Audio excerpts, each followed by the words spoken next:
I am not here to debate with anyone. I have devoted all of my adult life to this subject.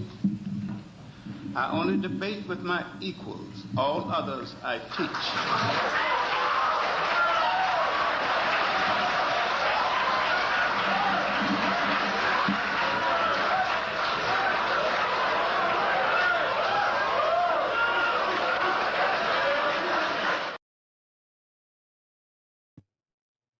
All right. Um, I'm apologize, y'all. Um, things have popped up. So let me try to send. Um, let me try to send the email. Um, things has happened, and I couldn't get get it right. But some unseen events had occurred.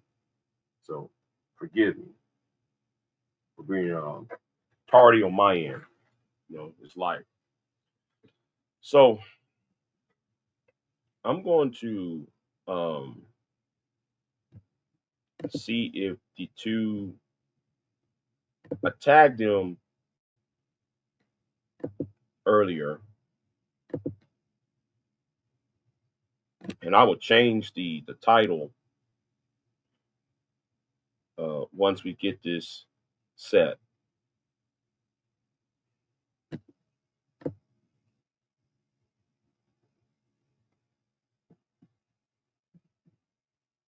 And you know what? I think if it happens again, uh,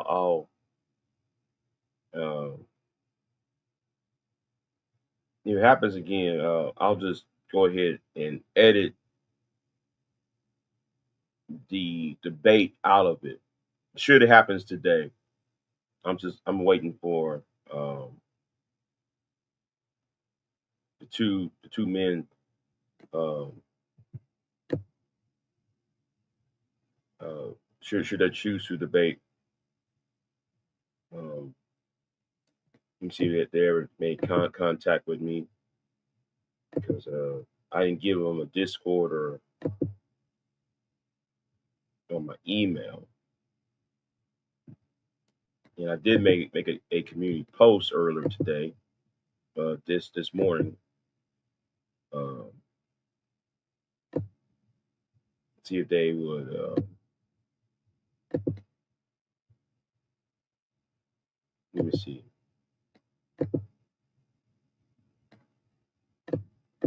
Have not received anything yet.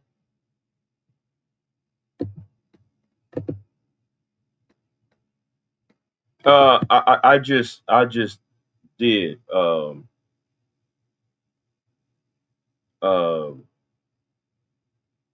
I just received it, and Sarge, you want me to?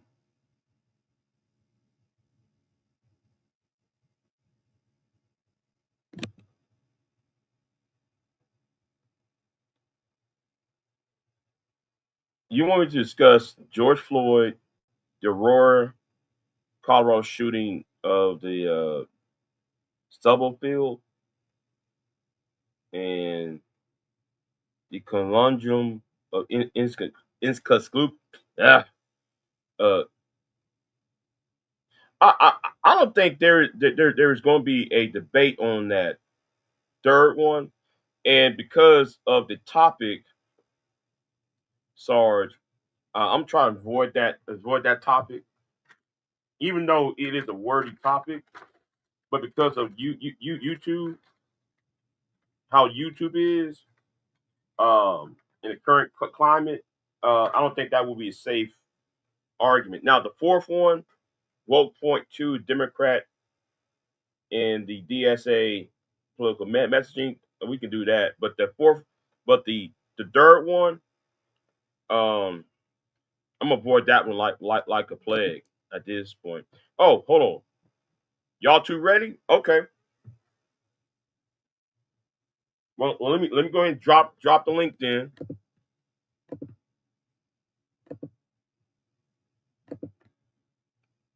I'll drop the link for y'all.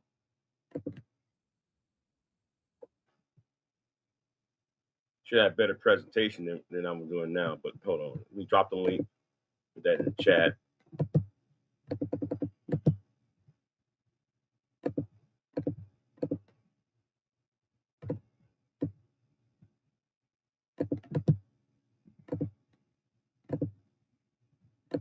I'll do the rest of it after this is over with. So gentlemen, if y'all want to come in, the link is in the chat room. If y'all see it. If not, hold on. If not, hold on. I'll do this. I'll do one better.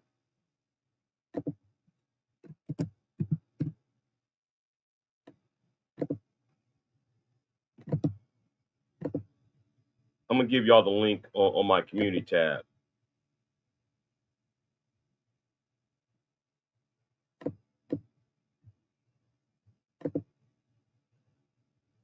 All right, check y'all's community tab, and I tag y'all too though. So go out. Y'all should be tagged. So go ahead and check the community tab.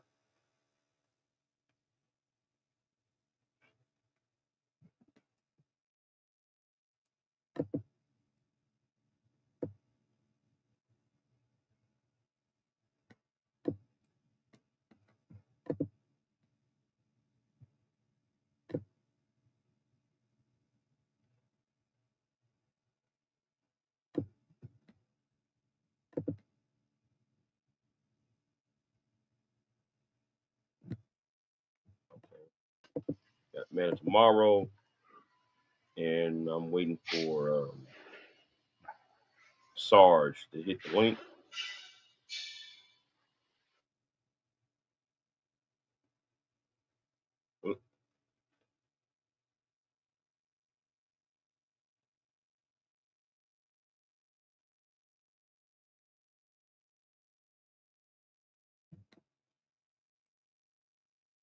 Hold on. You know what? Let me email Sarge. Sarge. Let me just email him the link then, since he.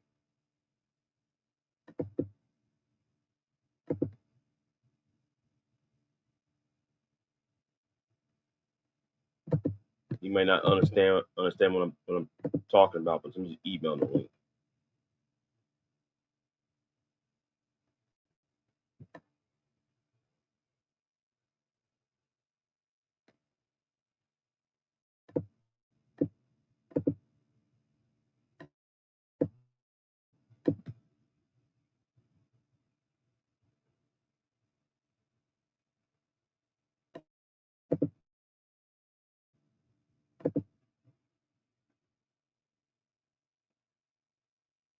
Hey Sarge, I'm gonna email you. Check your email.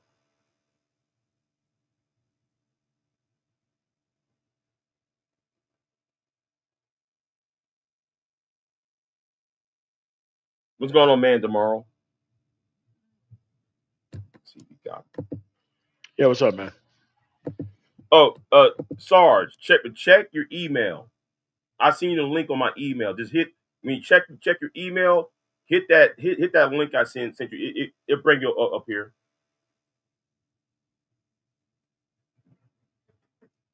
Oh no, not much, man. MOT.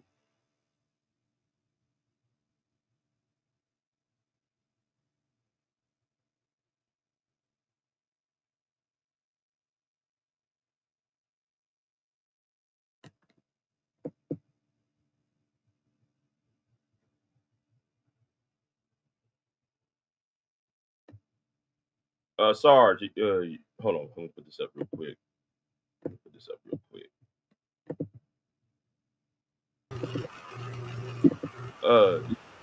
Is your camera on?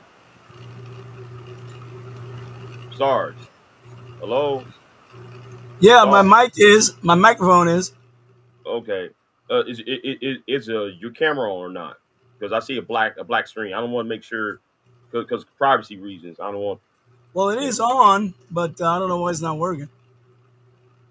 Like, you don't have to be on camera. I'm just saying. Yeah, but it's on. My camera is on. Oh, okay. That's not broadcasting. Yeah, you already up though. I just want to make sure because of privacy reasons. I don't want if you don't want to be on camera. Oh, well, I'd be Okay, on okay. camera. Well, But well, I well don't know. since, It must be something wrong with my camera, but it's on. Green light is on. So no, no, no. Well, it's just black. That's all. That's all. That's all. That's all I was asking. okay, Okay. I'll Anyway, let's check go the ahead and settings. I'll check the settings while you. start this off then. Yeah, I'll check the settings while you talking about it. Something else. No, you don't have. No, like it's good. It's good. It's good. We here. It's good. So the first topic is what was the first topic? Oh my god, I put that down George already. Floyd. Uh, The incident of George Floyd itself, the consequences involving thereto, and the aftermath.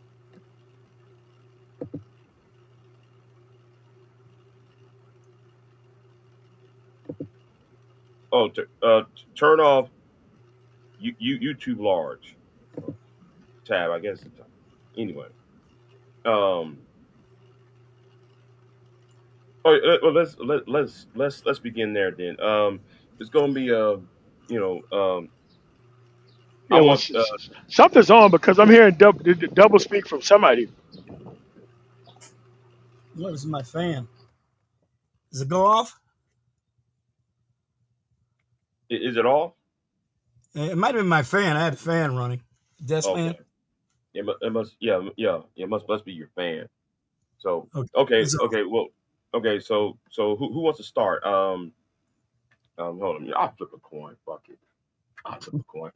Heads MOT, tails Sarge. Uh, um, heads MOT. You want to start on your about George Floyd and the issue that you have raised. Oh, this is embarrassing. I'm waiting for him to come back up.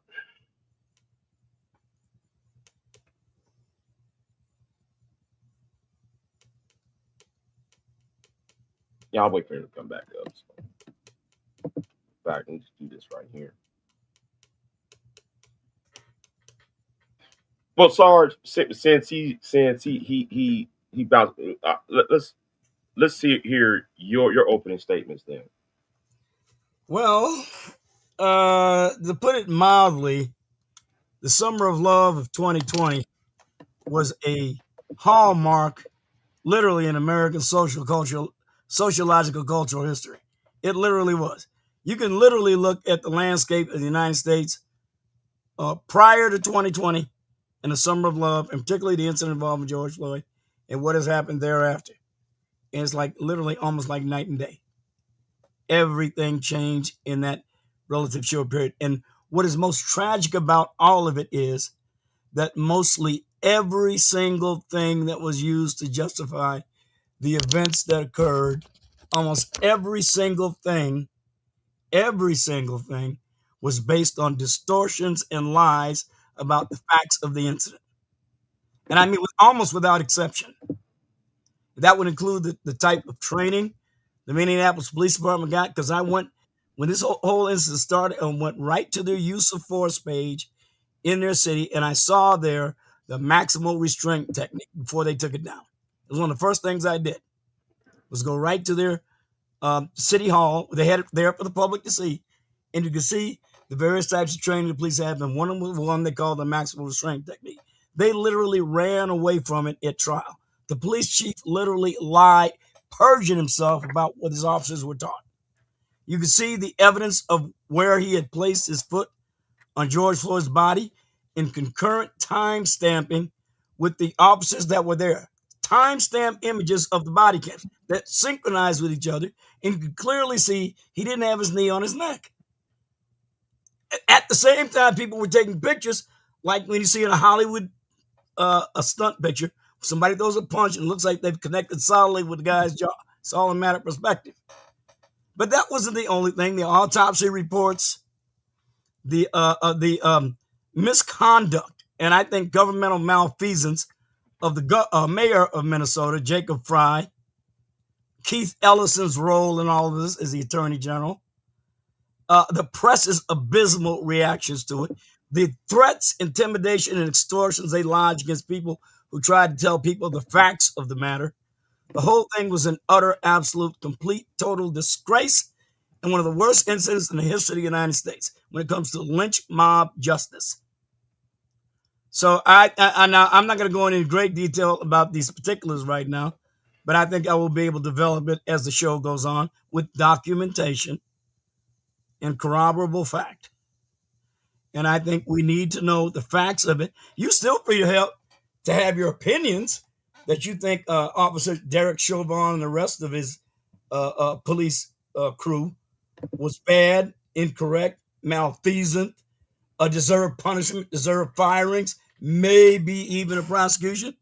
But if you do believe it, you ought to believe it based on the actual facts. Okay. And not just the lynch mob demagoguery. That's all I can say for right now. Okay, man of tomorrow, what's your introductory statement? The George Floyd situation is very easy to understand, but the public does not understand that the actual medical examiner is a generalist. He is not a specific person to be trusted in the actual how somebody died. You need an actual specific person to do that because the actual defense, when they brought their actual person to justify what was happening there, in the actual case, when that person went back to his specific job, everything that he did was under scrutiny based on the things that he tried to justify in the George Floyd killing. Like the George Floyd killing, every person who disagreed with the outcome of the George Floyd situation, they do one or two things. They proclaim that the knee wasn't on the neck of George Floyd, which we do see a very specific camera angle that actually shows that. The second thing that they try to do is they try to deny that 9 minutes and 30 seconds of the knee actually being on the neck as the reason why this didn't happen. So what they do is they go to the actual medical reports and the autopsy. And they talk about, oh, there was drugs in the system, but those drugs in the system has nothing to do with the 9 minutes and 15 seconds of a knee on the neck. That's how the person died. Now, you also had somebody who actually narrated the death of George Floyd, the pulmonologist. The defense did not have a pulmonologist. There was no objections to the pulmonologist and how he narrated those 9 minutes and 15 seconds. He told you what was going on inside of the body of George Floyd, of him passing out and how the body reacts with the actual lessening the likelihood of oxygen to certain places in the body. And there was no objections for that. So the pulmonologist's testimony supersedes the autopsy report. And once you have an actual direct expert testify to the actual way he actually died, you can't go back and start citing things in the actual report. And if you do, you got to go to jail for it. Like me and Mr. Fantastic went through this. After the entire trial was over with, he claimed that he watched the entire trial and he did the same thing that Sarge is doing. Oh, there was drugs in the system and all this kind of other stuff. Look, if somebody dies under police care and you don't arrest that person right away, your whole city should be on fire. And it better be on fire because the police should be locked up in all cases whenever they do something wrong. That was criminal. Not only did George Floyd go to jail, the other people who was on the scene also went to jail, right along with them, the way it's supposed to be. I am military trained. I don't give a damn about these local yokels and their ability to escalate things to violence and unconstitutional actions. So if I'm a little trigger happy on locking these people up, it is the only way to guarantee the power of the public trust that we put in people be used for its proper way. That's how you keep Navy SEALs in line. That's how you keep Air Force pararescue and combat controllers in line. You make sure you come down on these experts who are at work with a ton of bricks whenever they use their actual stuff illegally. The reason why everything came together that it was supposed to be is because that's the way it should have happened in all cases. But you can't compel the police to actually testify, which I think is wrong. Because at the end of the day, it's either the training was used properly or improperly. In this case right here, the actual police chief came up, the trainer came up, the homicide detective came up, all from the same department that actual Derek Chauvin was a part of, right? And testified for the state that this was an improper act and it should not have happened. And we still don't even know whether or not the actual dollar bill that he actually gave the counter person was even fake. We still don't know that. I can guarantee you that it wasn't fake, because if it was, they would have thrown that out before everything else. So there's no real reason to even discuss the George Floyd situation except for someone's purposeful and criminal neglect of what the facts are on the ground to talk about other things. But that is exactly what happened in the Derek Chauvin situation. And there is no way that you can be able to refute it. I'm not going to go over the video. You should have watched it. I'm not going to go over the pulmonologist testimony. You should have watched that too. There's really nothing to talk about on this issue. You're just flat out and plainly wrong. That's all I got. Thank you. Okay. Can you hear me? All right. Hello? So now, okay. So now it's your rebuttal. Have you heard what Man of Tomorrow said? Sarge, you heard what? So what is your rebuttal to MOT's argument?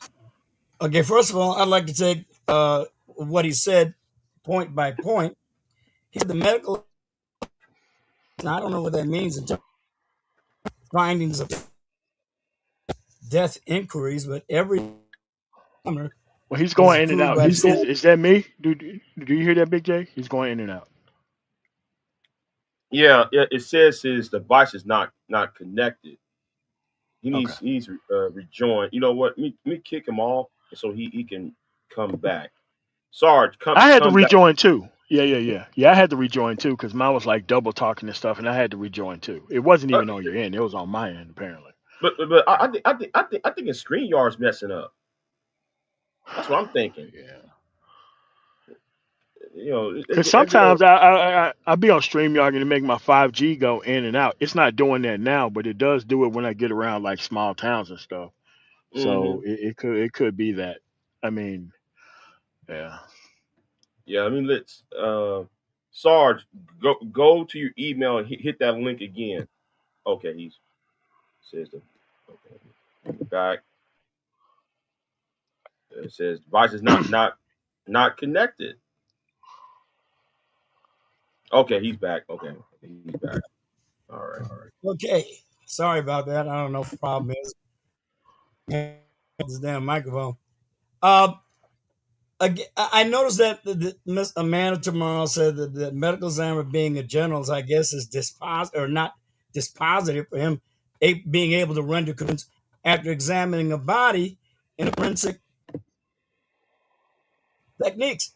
Every single medic I know of who submits information in a death inquest is considered to be qualified to make findings that are contributory to the cause of death. I've never heard them being questioned simply because they might not be specific expert in a particular field. He's still going in and out, bro. It's that StreamYard messing up.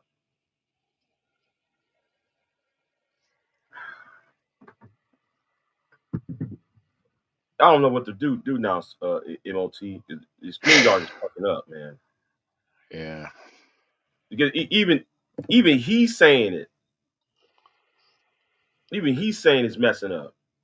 I noticed it this morning. So I don't know what the hell going on, man. Okay, Yeah. let me bring him All back right. up. Am I still breaking up now? Or is this Okay, better? okay. Are you on your mic or are you?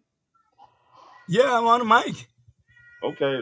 and I can see now that it's showing that it's live. And I still see you haven't fed that cat yet. That's why I'm screaming at you, bro. That, that cat, that cat is the most well-fed cat in the United States, probably. I think he just Well, wants. pick him up.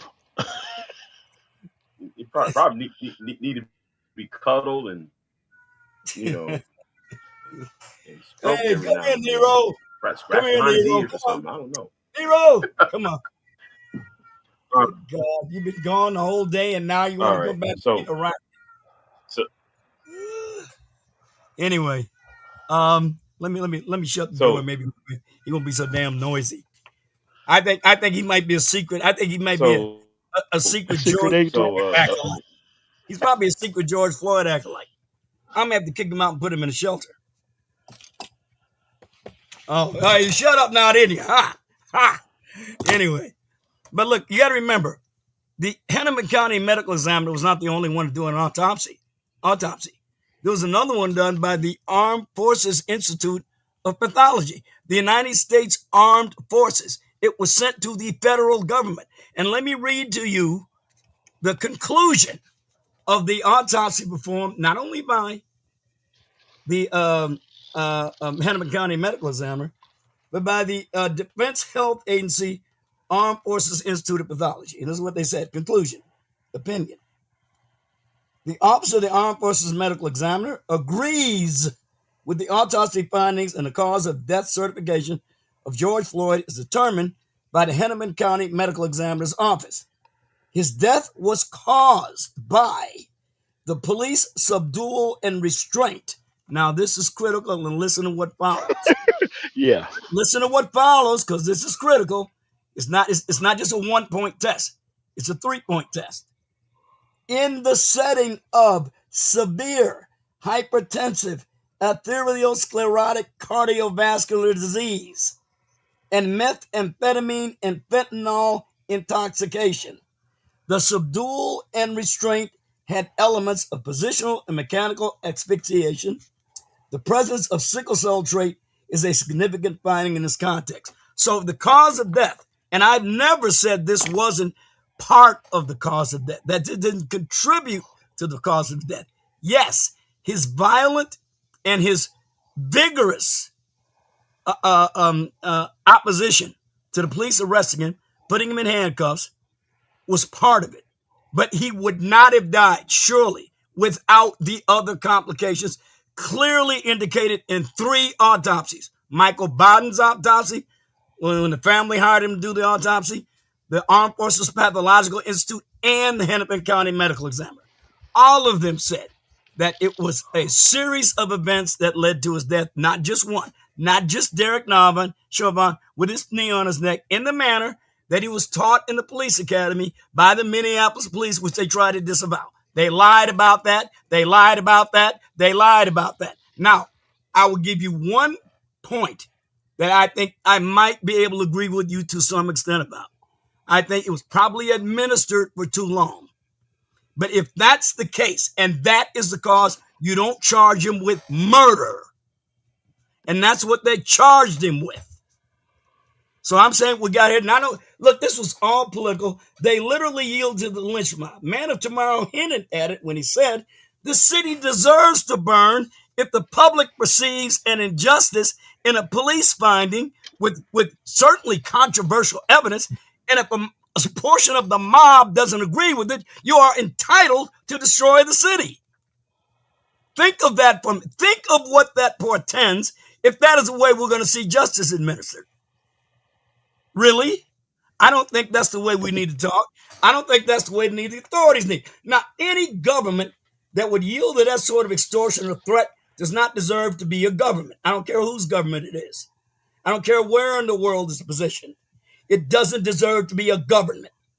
It needs to be just a go with the wind, put your finger in the wind, see which way the wind is blowing, and yield to whoever threatens you the most.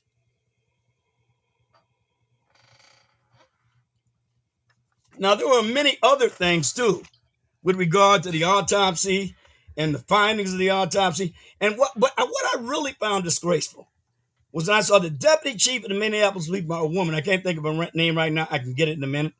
But the chief, in particular, Chief Arredondo, who said that the way Derek Chauvin applied the maximum strength technique was not the way it was taught in the academy.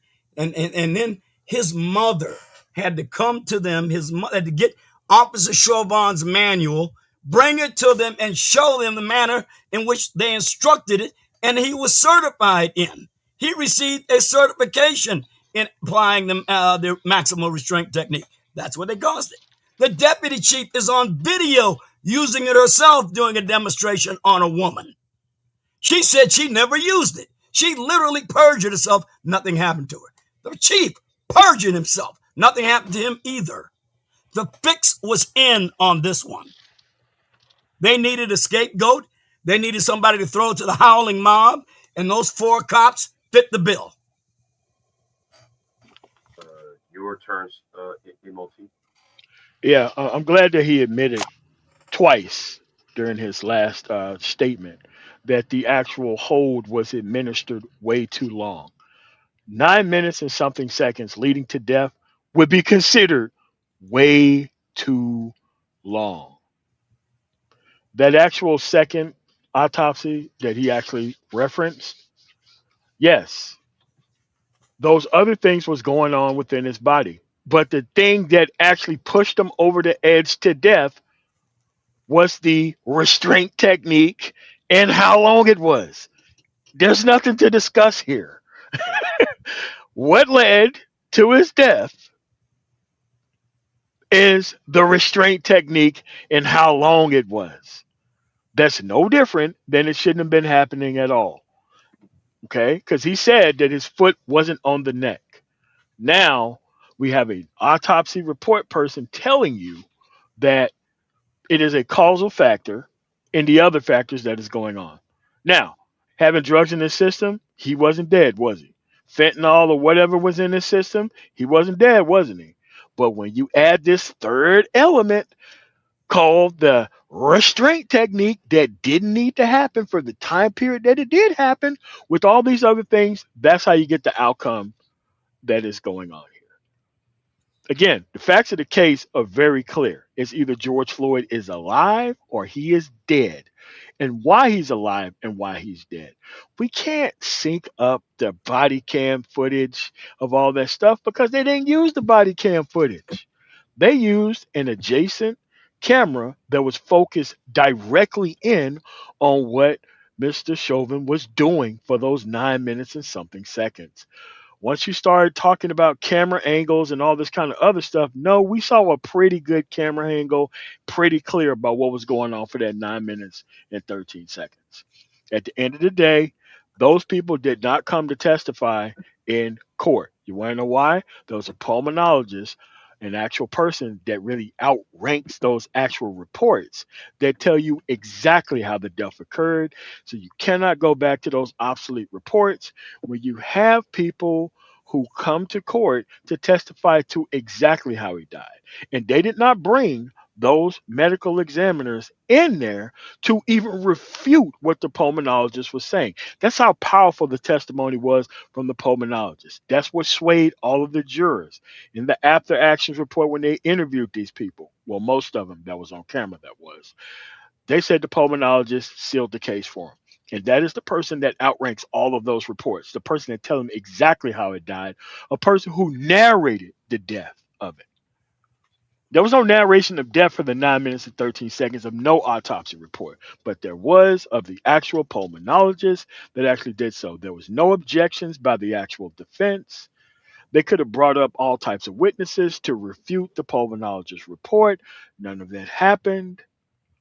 At the end of the day, this dude is dead because of Derek Chauvin's action. Who knows? He probably could have died next week or the week after next or the week after next, thanks to the stuff that's in his body.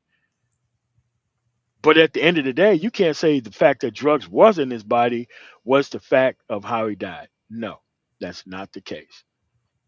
This person's dead because of Derek Chauvin's actions. Derek Chauvin went to prison, and those 3 other personnel who was also on site who didn't do a damn thing, as most cops do. The actual stop takes on the actual life of the biggest asshole on scene and everybody pretend like nothing happening. I'm glad that they all went to prison in this case. And every single time that police stand around and nothing happens, they should always be taken to prison. And yes, like I said before, law enforcement is something that's very basic that you could be able to do. We had no problems doing it in the actual military.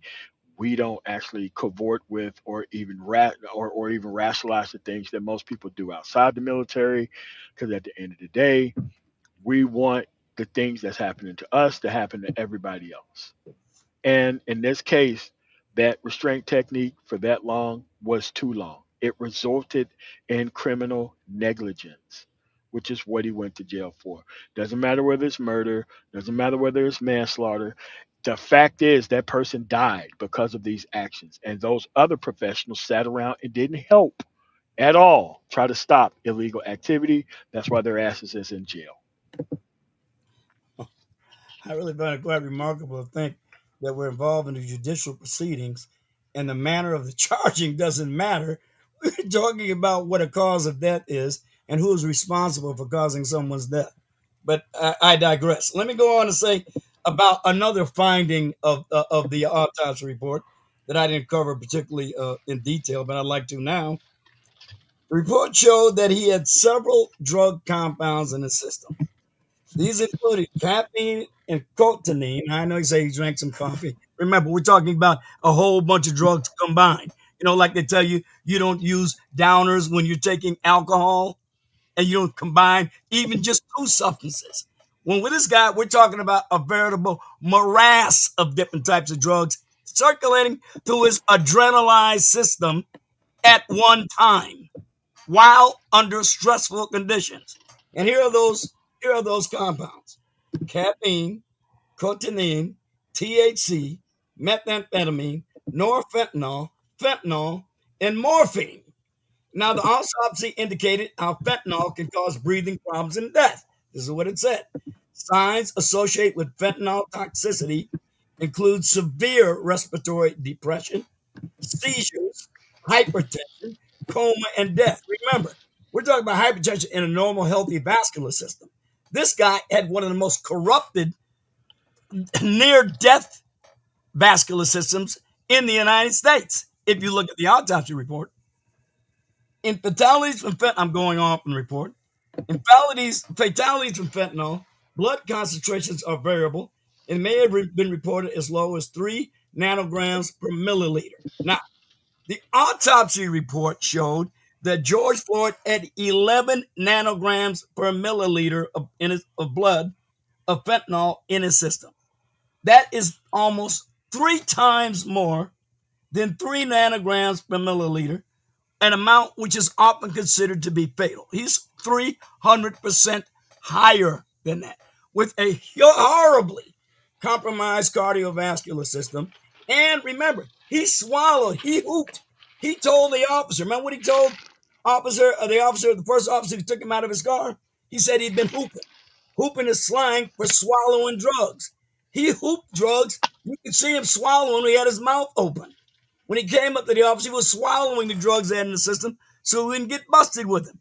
So he's also taking some drugs that he just got from his dealer who didn't testify. Why didn't his dealer testify at the trial? Because he might incriminate himself in drug dealing. That's why he invoked the Fifth Amendment, because George Floyd had just gotten dope from him. And when the officer came up there to arrest him, he swallowed that dope, further contributing to his hysteria. Remember, he was hysterical when the officer approached him. He was already pumping. Remember, he's got a hugely compromised cardiovascular system. He's already pumping. He's already adrenalizing himself. Man, I'm not that kind of guy. I ain't doing that. I'm not that kind of guy. Please, officer, please don't shoot me. Don't shoot me. By the way, cops never shot him. In fact, this incident was almost identical to an arrest in 2019 where he swallowed drugs when he was busted by another Minnesota police officer. They played the video. We saw the video of that arrest the officer made on Pryor in 2019 where he swallowed drugs. They had to call an ambulance for him and take him to the hospital and pump his gut out. Now, one of the reasons he died was because even though it was only like 6 blocks away from the fire station, they gave the fire crew the wrong address to go to. That's why it took so long for it to get there. The dispatcher gave them the wrong address. Remember, the cops summoned medical aid for this guy. And they were waiting for it to get there. And it shouldn't have been that long. It should have been maybe 6-7 minutes. It took over 28 minutes for it to get there because of the incorrect address given by the dispatcher. You see, there are a host of reasons that man is dead. Most of them are self-induced. It is arguable that Chauvin's length of time on him was the deciding factor, but I'm not willing to exclude it. Unlike Man of Tomorrow, he just says, oh, it couldn't possibly be. Without that, he never would have died. I don't believe that either. I believe he probably would have died with or without it, but then, obviously we can't prove it either way. But it's not unreasonable to think it might have happened. But if you're going to say, we're going to use this to charge an officer of the law who is allowed to use force to effect arrest on a resisting suspect, and we're going to say that use of the force, which as in the end, all of the combined circumstances resulted in his death, and now we're going to charge him with murder because the lynch mob is howling? Oh, hell no. That's not the way you're supposed to do justice or run a city. And it's typical, it was Democrats doing all this because that's the way they roll. Democrats always do. They are always willing to throw somebody under the bus for their failures.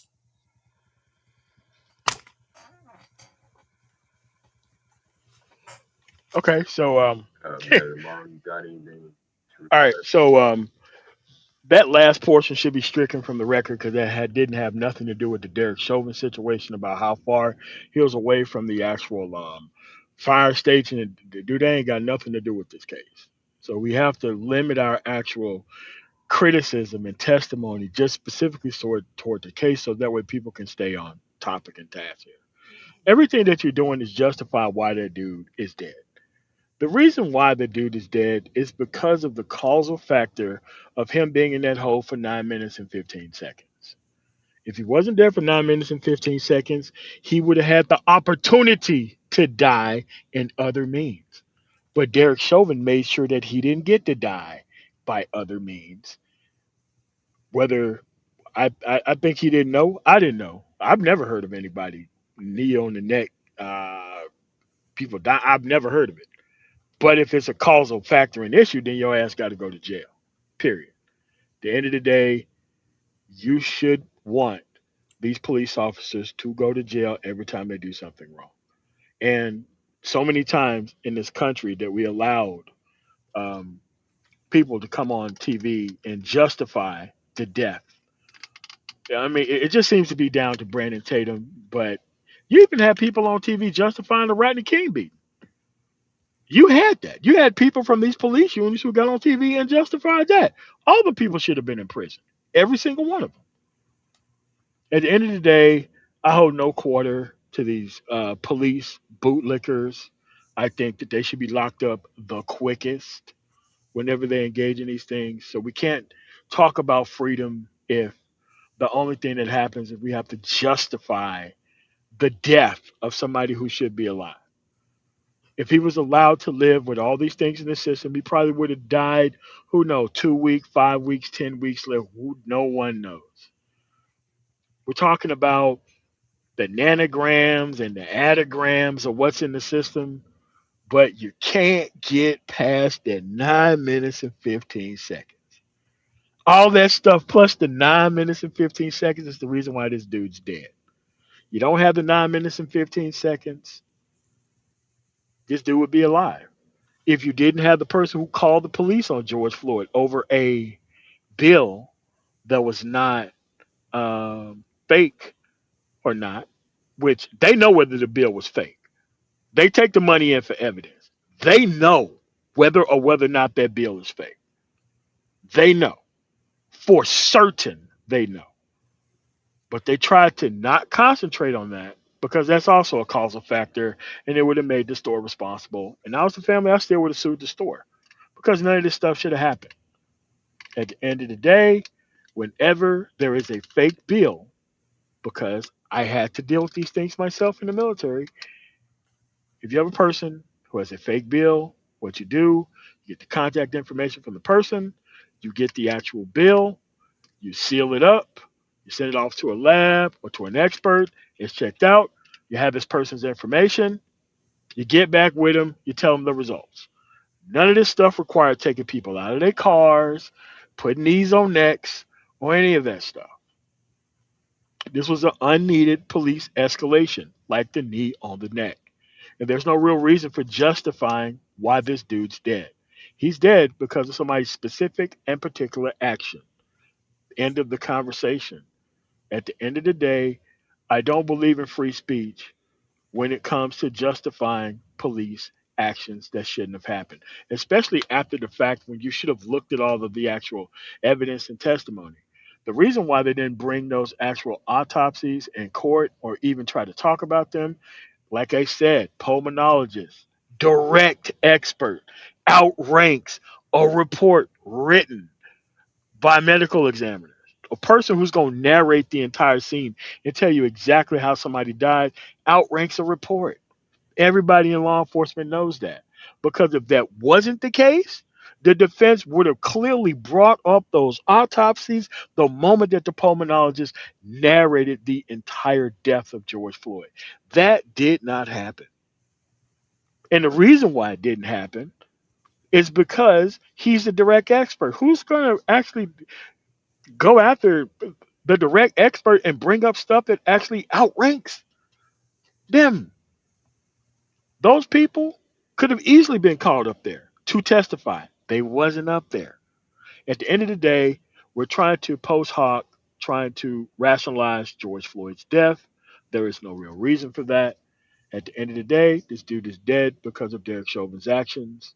If the person at the grocery store did not call the police over a bill he wasn't true or false, whether the bill was fake or not, there would have been no police interaction. There would have been nothing wrong. There would be no knee on the neck. George, George Floyd would have been living at least past that situation. Derek Chauvin still would have been a cop. Multiple complaints against him. All the three other people who went to jail would still be out being a cop too. But Derek Chauvin is the reason why those people are locked up, him included. So may let me ask both of y'all a question. Do you think that it was fair?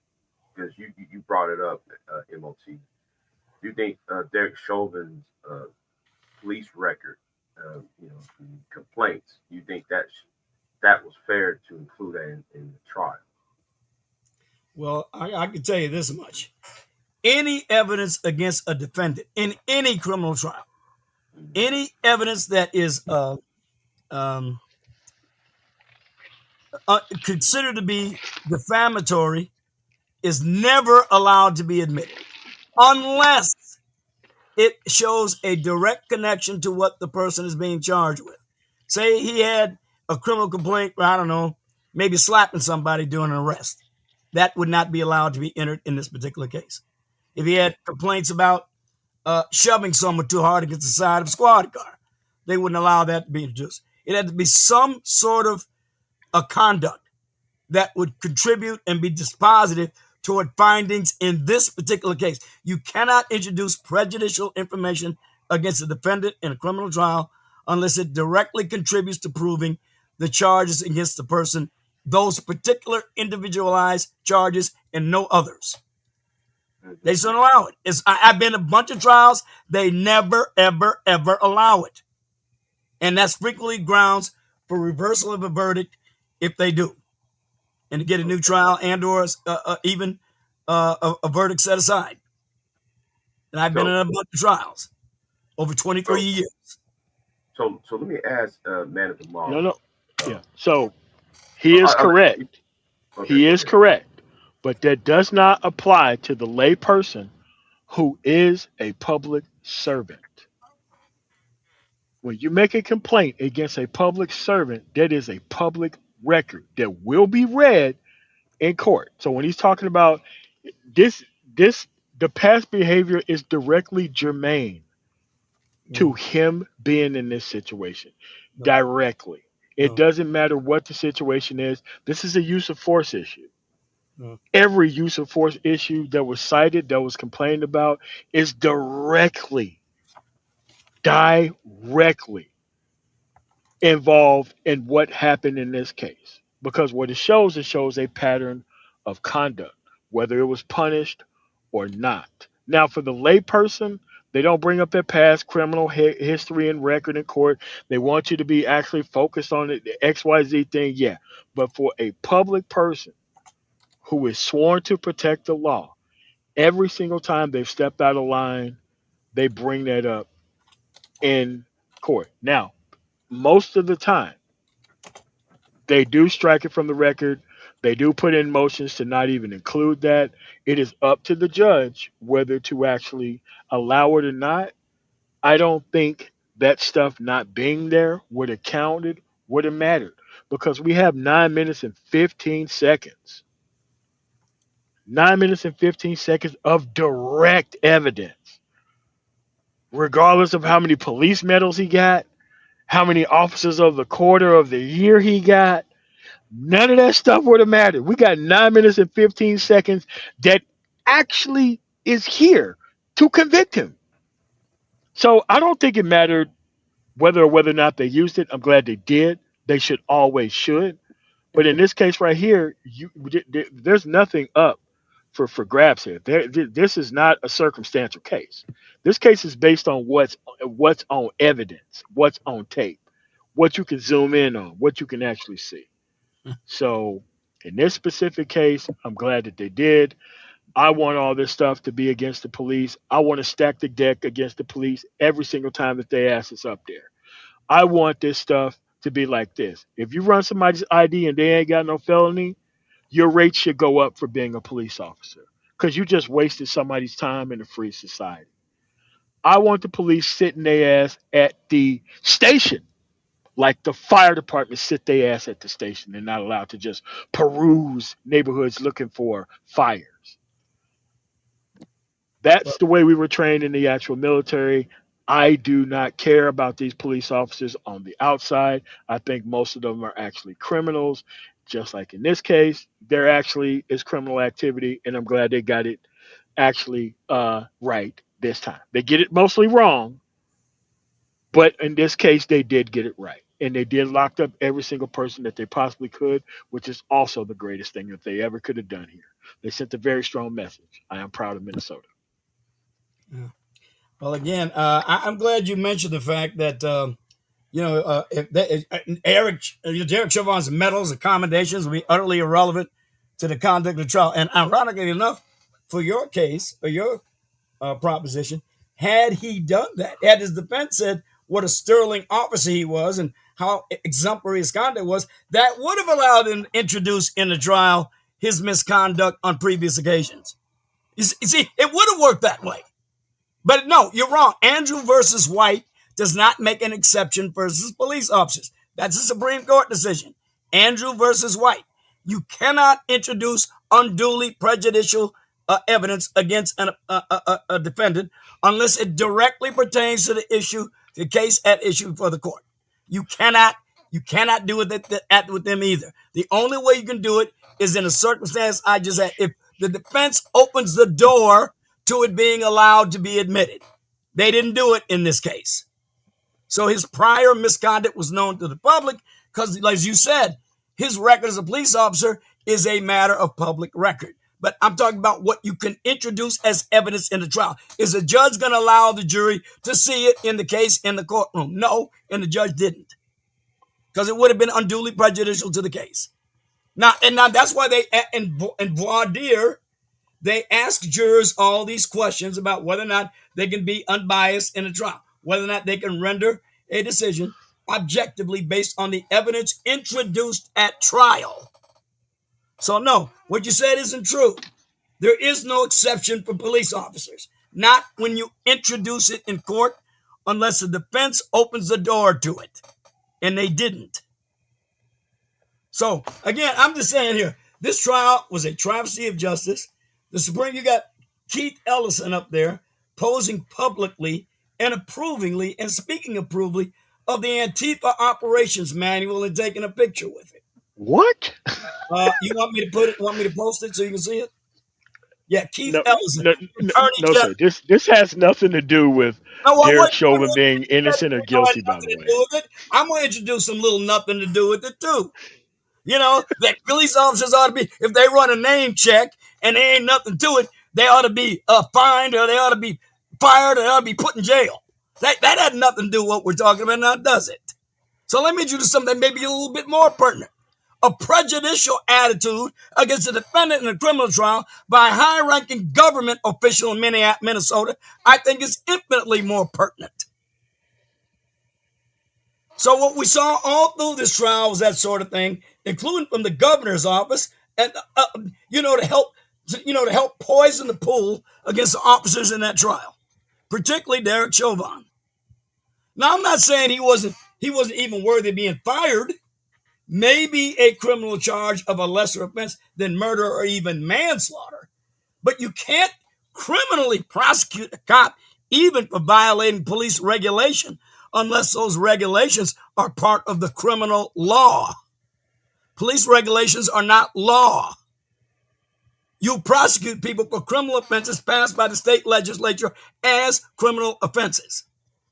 If you want to cite what he violated a police regulation, those are grounds for his disciplinary action against him and maybe his dismissal. But certainly not for a criminal charge. Again, unless it is codified in law.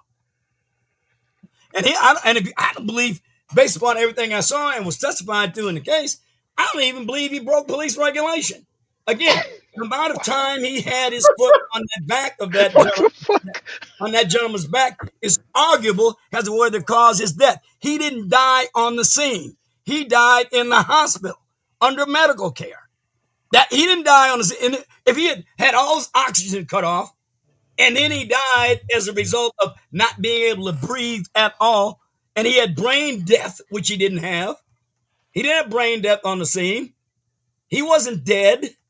He was still breathing on his own. He died in the hospital. He died from accumulation of a lifetime of drug abuse and swallowing drugs on the scene, the adrenalized hypertension induced by the resistance to the arrest. All of those factors combined made him dead. Not Derek Chauvin's knee on his back. On his back was where it was, by the way. It wasn't on his neck. What? So I'm going to say, look, I stand by this thing being a travesty of justice, incorrect application of charges, perjuring by the command staff of the Minnesota Police Department, the prejudicial interference of the governor of Minnesota and the attorney general of Minnesota, the lying of the media about the case, about the facts of the case, the general acceptance of a sense of lawlessness, lawmakers going in there and threatening white people in their neighborhoods. This guy named Howard went in there and gave with bullhorn, and a bunch of people showed up dressed in black, carrying all, having masks on. COVID was excused, but they were all masked. They were all rowdy. They were all threatening. And I ought to read to you what he said in there. This era of intimidation was everywhere in Minneapolis and throughout Minnesota. The threats of violence, the threats that you vaguely implied to, about, the need for burning the city down when you don't get verdicts that you want. So all of it contributed to an unjust, no, this was a miscarriage of justice. Do I like what Chauvin did? What? No, I don't even like Chauvin. I don't care. I don't like seeing justice miscarried. This was an absolute, utter miscarriage of justice in every sense. Okay, well, I have a question. And this will sum up a lot of things here, because I have a question. If it is a miscarriage of justice, and I just want a straight answer, what do you think the punishment should have been? That's my direct question. If this is a miscarriage of justice, what do you think the punishment for Derek Chauvin should have been? I'll admit, I haven't given that a lot of thought. I've given it some thought. If you're going to prefer any criminal charges against him, I would have charged him with aggravated battery at the most. I would not have charged him with murder or even voluntary manslaughter. He didn't intend to kill that guy. Involuntary manslaughter, perhaps. Voluntary manslaughter or murder, never. Okay. So, all right. Thank you. In this case, the charges were right. They flew in defense experts from across the country. It wasn't just the ones in this department. I think they probably, I think they probably had like the LAPD even send people out there. A department that's known for putting hands on people. I saw that guy. I And saw his testimony too. yeah, so what I'm saying here is that the system worked in just this case for him, but this should be the standard of how the case would work in every other standard.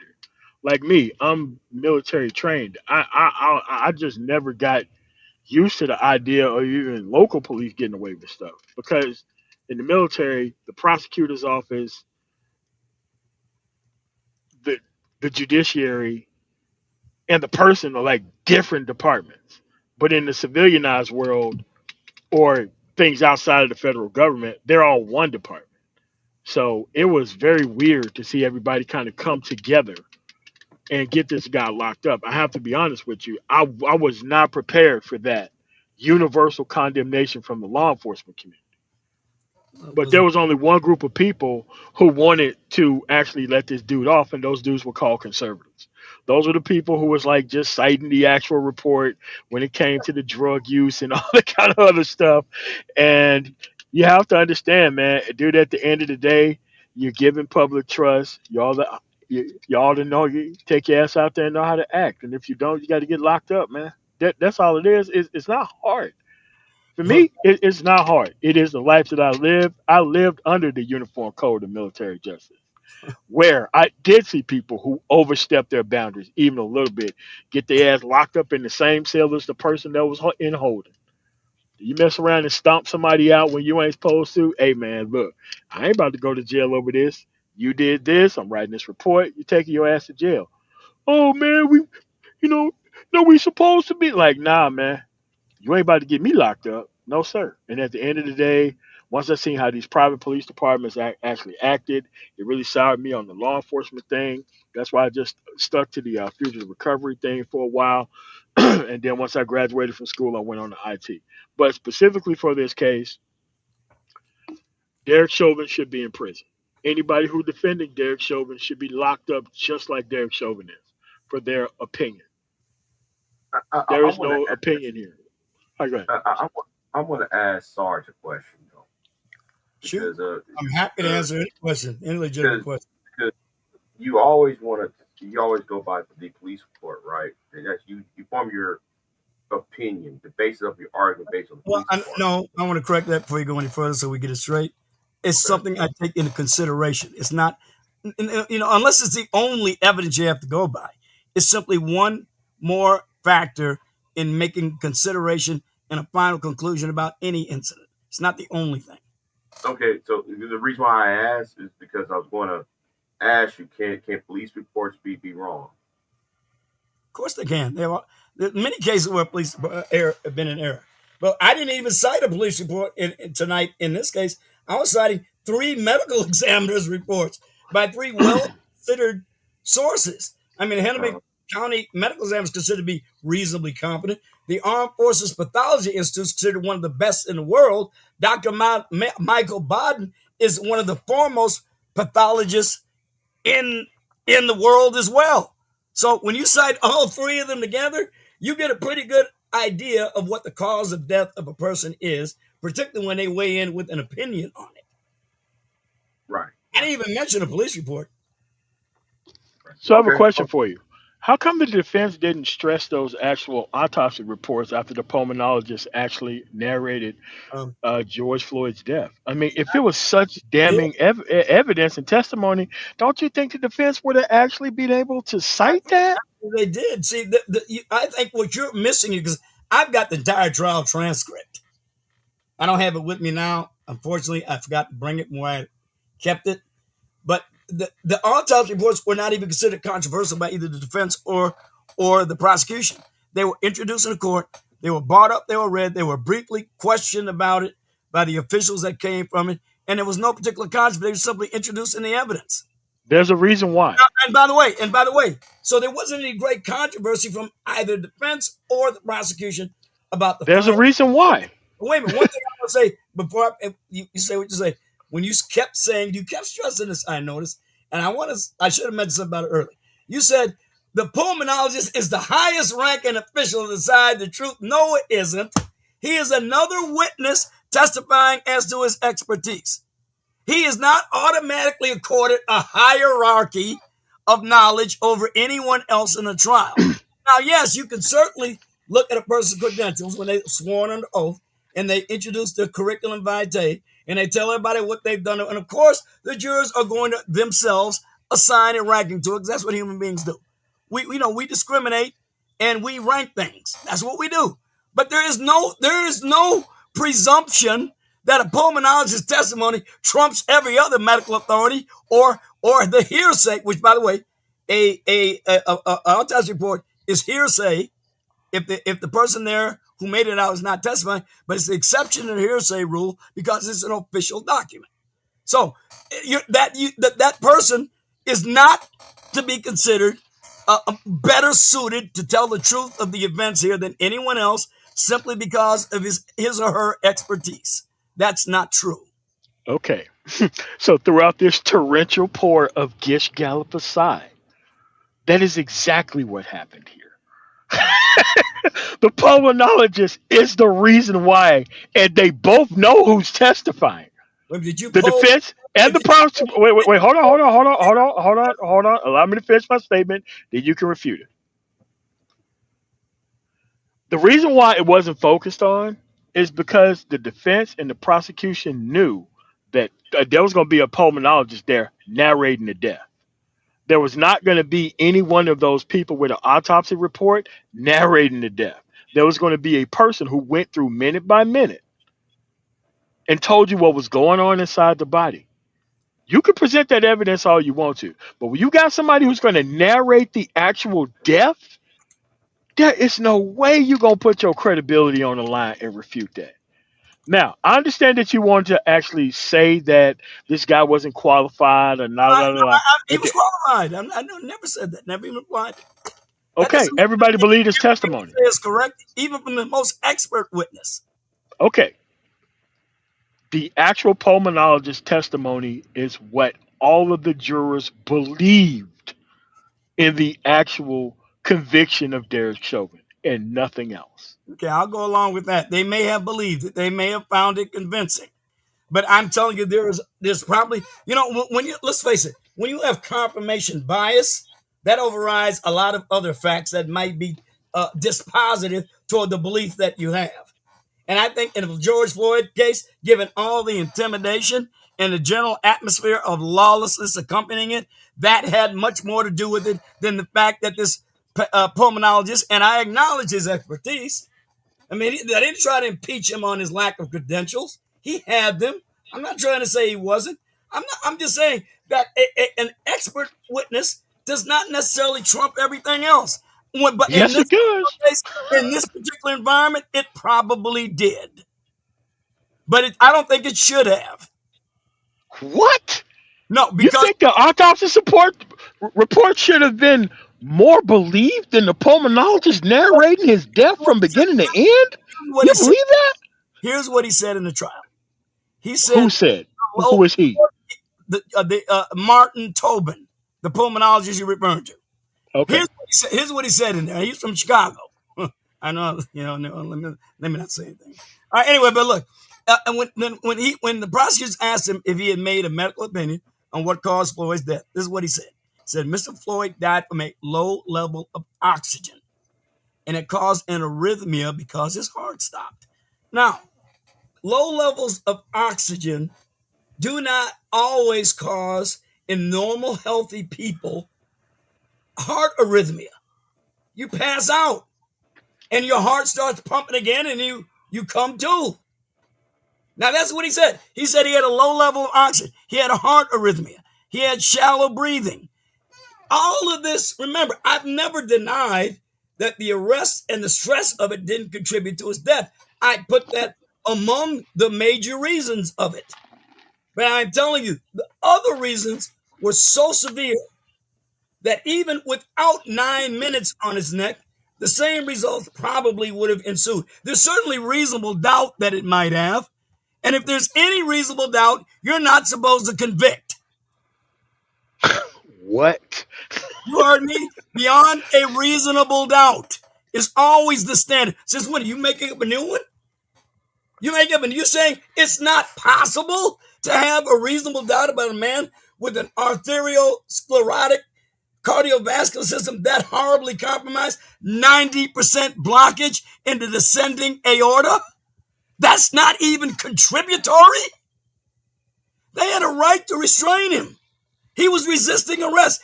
Even despite his horrible health conditions, he was a former elite athlete. He was still a big, strong man. He was very difficult to contain. You see the guy, he's big, strong. If he probably could have had a great athletic career if he hadn't ruined himself with his criminality. So look, all of these things were contributory. Remember, reasonable doubt is a standard, not absolute certainty. Beyond a reasonable doubt.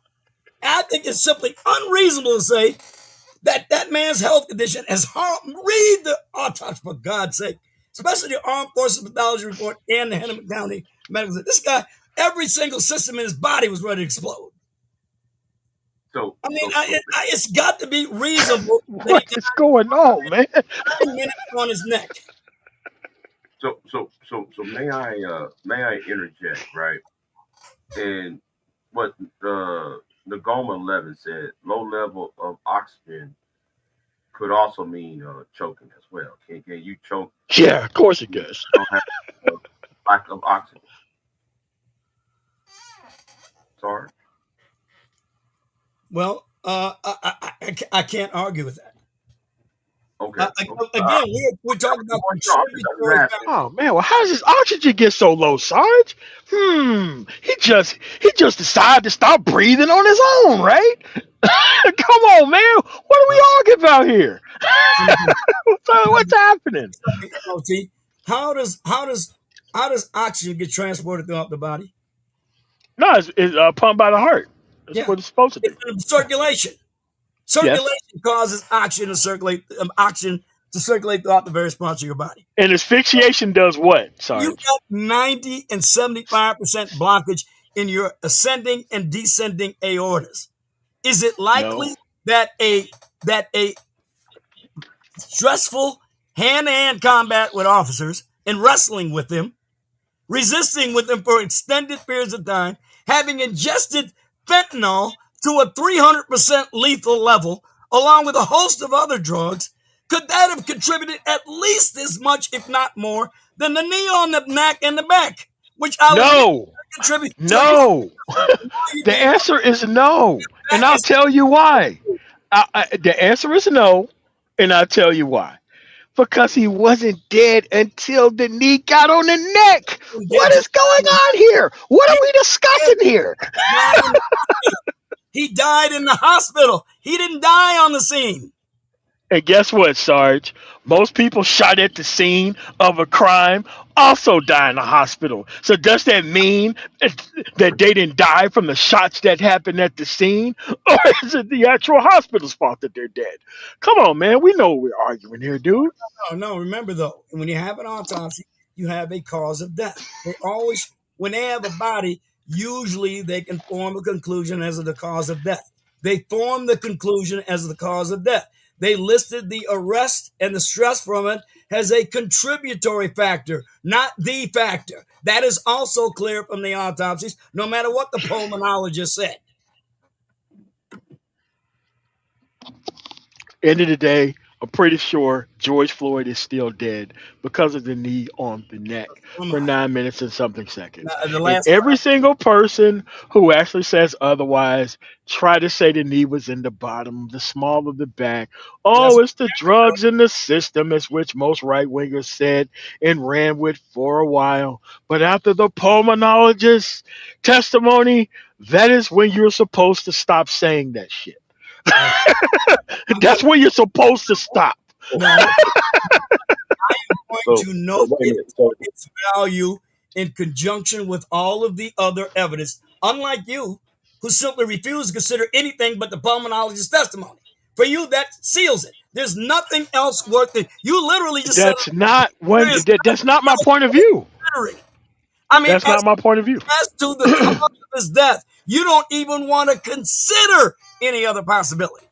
Because we got 9 minutes and 15 seconds on tape. That ain't testimony. I would agree with you 100%. If Mr. Floyd was a completely healthy individual with no history of drug use, no compromised cardiovascular system, absolutely healthy, big, strong as he was, and he died, say, they must have choked. I would have said to myself, they probably choked him to death. But when I see the camera, the body cam camera from his fellow officers catching him with the knee not on the neck, placed where he was trained by the Minneapolis Police Department in the maximal restraint technique that his mother had to bring to the prosecutor to show that my son's not lying about where he had his neck, because this is where you taught him to put it. Where he had his knee. This is where you taught him to put it. And then they had to get the damn police chief up there lying. I should have charged that son of a bitch with perjury. That was a bad cop for you. I mean, they should have locked his mama up too, for being on that bullshit too. But yeah, she should be in jail just like the rest of them. Boy, I got a country Got to go. interested in moving to. No, I mean, my country works fine. Especially when they prosecute cops when they're actually guilty. Cops, when there's a reasonable doubt of their guilt in jail to satisfy a bloodlusting mob. Yeah, you're talking about reasonable doubt, like to live in. I want to make a point here. You talk about reasonable doubt, but you haven't even come to the conclusion of what the actual punishment should have been. That's crazy. Well, that you don't want this dude. You want him to be fired. This dude to end up in another department. Are you crazy? This dude go to jail. Time to go to jail. Okay, go to jail. That's a fair question. I be honest with you, given the fact that I'm dealing with what actually happened, I haven't given anywhere near as much thought to alternative forms of punishment. You're right. What, a week's not long enough? Wait a minute. You knew about this a week ago. What I'm going to do is give some thought to that. What should have been the appropriate charges and the appropriate punishment if the jury decided to find him guilty of those? Remember, it's not just me saying you're guilty any more than it is a prosecutor. You got to bring it for a jury, and then they got to conclude it. And yes, I can concede, obviously, because I'm a believer in fact, that a jury found Derek Chauvin guilty. Okay. So of both federally and locally. He got convicted in 2 courts, for Christ's sake. Yeah, civil rights charges. Let's get everything straight. We got one jury validation for your point of view. But like I said, like with any case, and we well speak of these things all the time. The innumerable black men convicted by trial by juries that later were found to be defective. And we cheer it and we applaud it, and we should. But in this case, we don't even want to consider that possibility because it was a have some decency, Sarge. What are you talking about? Are you really going to try to use the prosecutorial? He's not entitled to that level of consideration. Sarge, are you going to use prosecutorial misconduct in all these other cases against black people as the reason why Derek Chauvin white ass shouldn't be locked up? What is going on here? Why would you say that? What you should be asking me, man, that's crazy. What you should be asking me is what I would use. The prosecutorial misconduct came mainly from the judge is supposed to act as a referee. The judge is not supposed to take sides for either prosecution or the defense. He's supposed to be a referee. He's supposed to be calling balls and strikes. And given what was surely revealed to him at the end of that trial, he should have entered a finding or a referral to the appropriate authorities in Minnesota about that police chief perjuring himself, both him and that deputy police chief. Now, the misconduct, which strictly speak, is not on the prosecution on that respect. It's on the cop lying his ass off and saying, remember Mark Furman? Remember all the shit about Mark Furman? Didn't even really lie. At He the end of the day, said, "Hey, his I'm department came out and testified against him well, because I'm he just made the saying, department look crazy. when we get a cop who appears or actually perjures himself, or any witness in matters that are crucial for finding of guilty, we say they ought to be investigated and or charged with perjury. So the judge should have entered a referral to the appropriate authorities in Minnesota to investigate that the police chief and his deputy for perjury, for Okay, lying so when they flew those people out there from the LAPD to testify, for the state, under oath. They or, gave or, or what was going on, so did those people perjure themselves too? they So who gave else committed perjury in this trial? Now, they I gave think you're wrong. But uh, let's go down this long list of people who you think committed perjury in the George Floyd wait, first of trial. all, they gave expert opinion. When you are giving expert opinion, it is framed in court as such, and more. It's very hard to find a finding of perjury when you're giving expert opinion. When you are denying a type of training takes Was place, there an that's objection by the all. defense on That's anything those people not in said? the same league. I When got you a simple are question. denying that the training even took place. Okay, I have a simple question. Was there any objection by the defense from what those LAPD officers testified to? Was there any objection? And what was the objection? What type of objection? And what was the ruling of that objection? If No, their no. testimony was not supposed to be used, what objection did they use? What type? And what was the correcting argument that the defense actually wanted to replace in there? All right. You First of should all, know the answer to that. yeah, I am. So I'm trying to tell you. When they asked the expert witness of LAB and they gave their opinions, they cross-examined them on the things they said. First of all, they took a look at what they said, and then they asked them to compare it to the Minnesota Police Department's regulations on the use of force. Now, remember, there is a state law on the use of force by a police or peace officer in Minnesota. There is the regulations by a police department. The two may not necessarily sync up, but even if they don't, the standards of the police department cannot be more excessive than the state law. You see the distinction? Minnesota can put more restrictions on their own officers than the state law does. They just can't put more. So, now remember, you can't charge them for violations of police regulation. You can charge them for violations of state criminal law. You can fire them for violating police regulation and state procedure.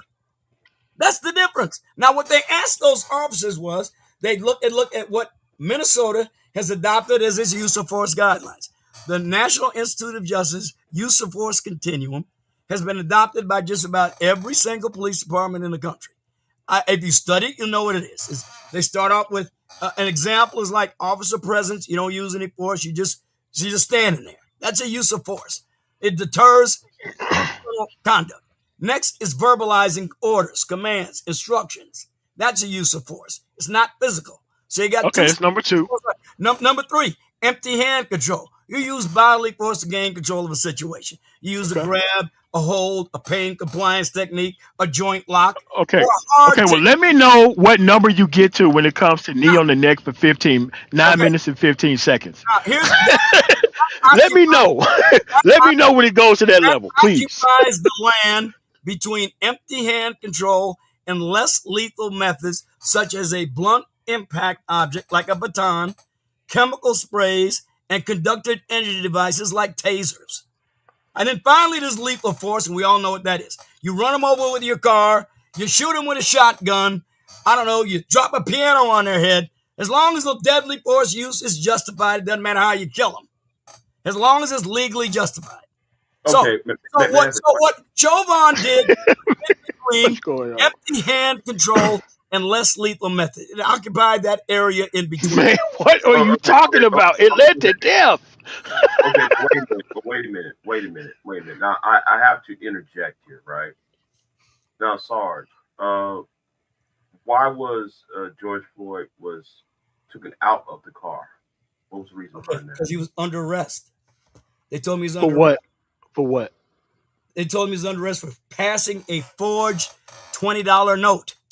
That is That's not the procedure It's not the procedure how that's handled. Now, wait a minute. Wait. Wait, All wait, right, I'm going wait a minute. with this. Now you are telling me about police for something I have done dozens, hundreds of times, and you tell me that's not procedure? I was an No, Illinois state policeman. I Okay, know what the procedure is. When you inform a person they're under arrest, and you tell them you're under arrest, get out of the car. If they don't get out of the car, and you can use whatever force is appropriate to make them exit. but wait a minute, Bassard. Period. I'm actually glad your cat is like running interference for me right now, man. That's crazy. Right, But Zero, I'm about to send you Sorry. to the shelter. Okay, Bassard. Zero. So Sarge. So whose car he was in before he was He grabbed? was in his own car. He was driving, I believe, a Ford Bronco. That's where it all started. He was sitting in the car when the officers came up there, and they went in to talk to the shop owners. One of the officers detained him at the truck, telling him, stay here. And the other officer went into the store to ask him what they had. The store owner gave him a $20 bill, which clearly counterfeit. I think they had cut a 20 off one bill and put it on there, pasted it or something, make it look like a 20 at first glance. And I said, okay, that's clearly an arrestable offense. You got a man said he got it from him. Complain it. You got to complain it. He is testifying. He gave me this note. I am the cashier. He handed this note to me. As you can see, it's counterfeit. It's not real. Okay, who did it? That guy sitting over there in the car with the other officer. So I go over there, talk to him, say, yep, he's the one. Okay, put him under arrest. Then I put him under arrest. That is a violation of state law and federal law. But they're going to arrest him under the state law. He's under arrest. He was under arrest for that offense.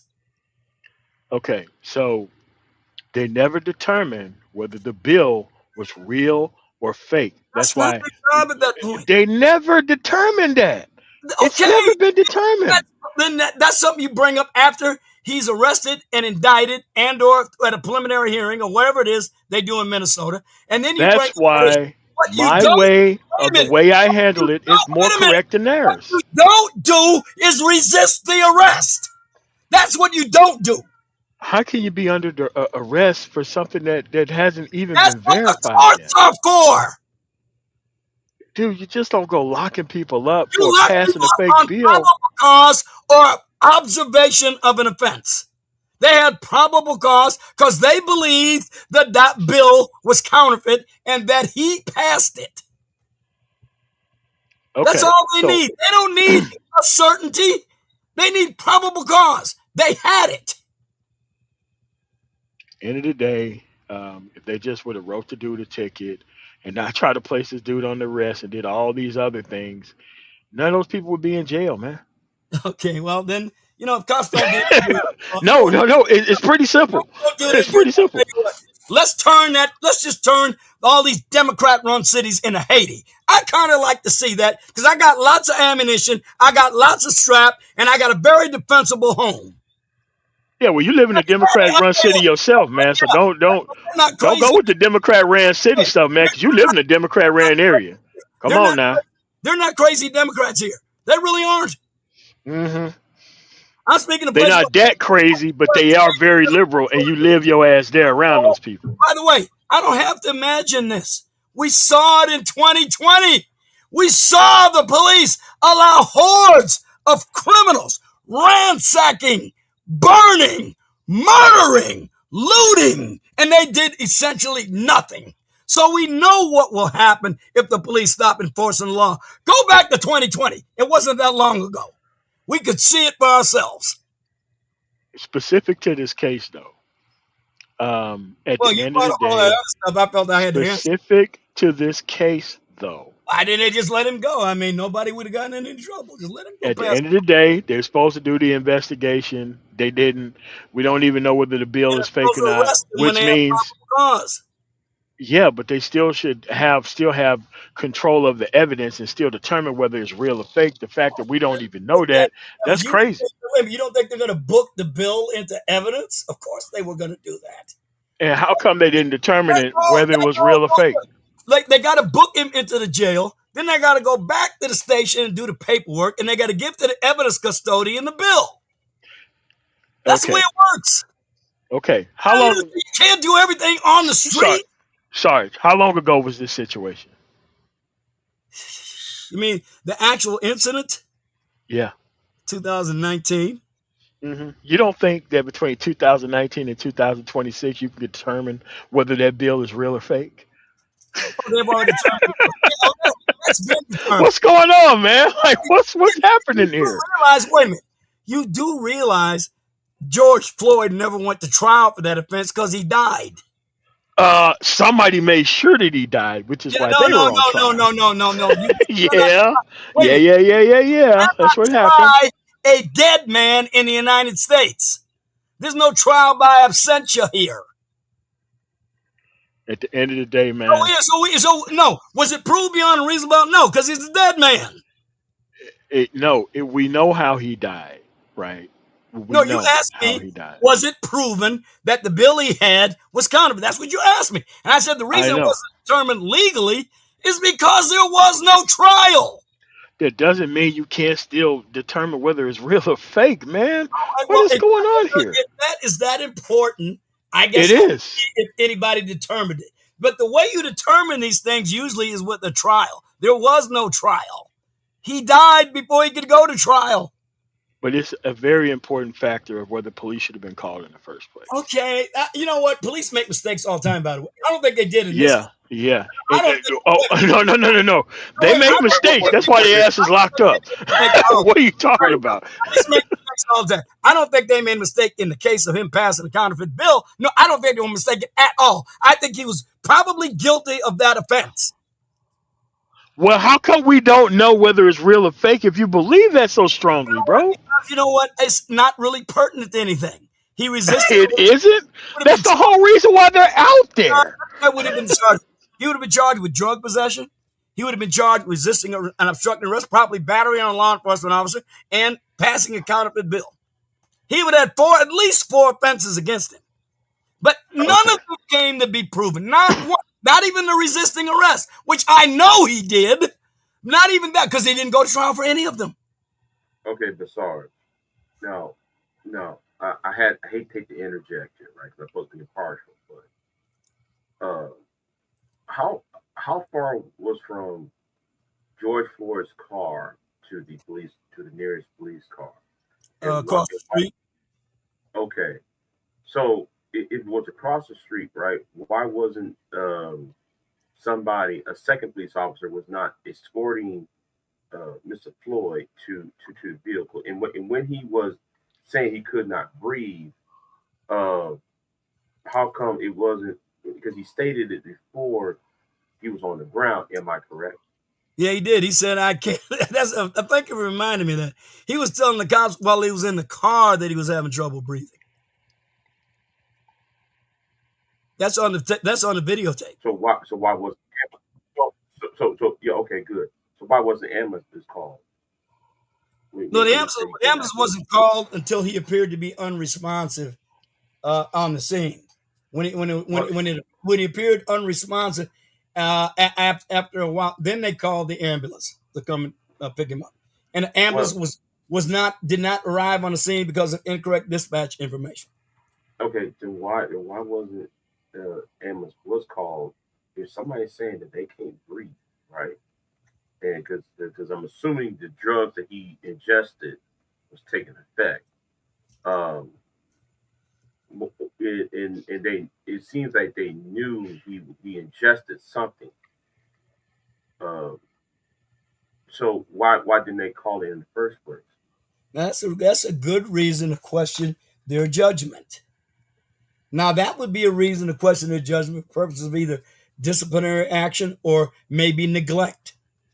Okay. Then wouldn't that be criminal neglecting? I don't know Minnesota statutes at the time. No, they've changed the statutes since then, but not under the statutes that existed when this incident occurred. Okay.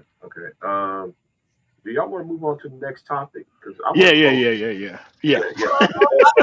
Gotta sum it up. I tell you what, if you want me to go first, or you want to go first, we just gotta sum this up, and then we can move on. All right. So, Derek Chauvin, they got it right. Stabby McMexican almost took him out in the actual jail cell. You know. The end of the day, man, he gave that dude no shot, no chance. They provided no background investigation. They couldn't even determine whether the bill was fake or not. They just wanted to lock this dude up for lock a dude up's sake. They put his knee on his neck for no reason, 9 minutes and some seconds. There's really nothing to discuss here. At the end of the day, I'm glad his ass is in jail. I'm glad all of the officers who sat there and watched him do what he did, I'm glad their asses is in jail. His mother should have been in jail for trying to come up there and run interference. I don't believe in running interference from the cops at all. I think that you should keep your ass out of it. I was trained under the Uniform Code of Military Justice. Police are not above the law. I don't give a shit if they're afraid or not. Motherfucker, go through some anti-fear training or some shit like that. I think that police should be locked up in most of these cases. I think it should be very hard for a police officer to retire given that job, because the people who we allow to hold this type of power are able to get away with things that they shouldn't, with all those actual prior actual complaints. Those things lead to this type of action right here. I know the actual judge did not grant that motion whenever he was supposed to. In most cases, he would have, but 22 cases of use of force violation or people felt it. And this right here is a use of force overreach, which led to somebody's death. If you're going to say that the person should not be in jail, you had better put a lot of thought into what the punishment should have been. And if the punishment still ain't jail, this person just would be another cop in some small town area doing the exact same thing or worse, because police, whenever they do things wrong and get away with it, it escalates. It doesn't de escalate, it escalates. In this case right here, if you do not agree, you just should be in prison. It is not a matter of opinion. It is a matter of, would you like to be dead under these circumstances, yes or no? And if you do not want to be dead under these circumstances, then obviously you're doing this for some other reason. Thank you for your time on this topic.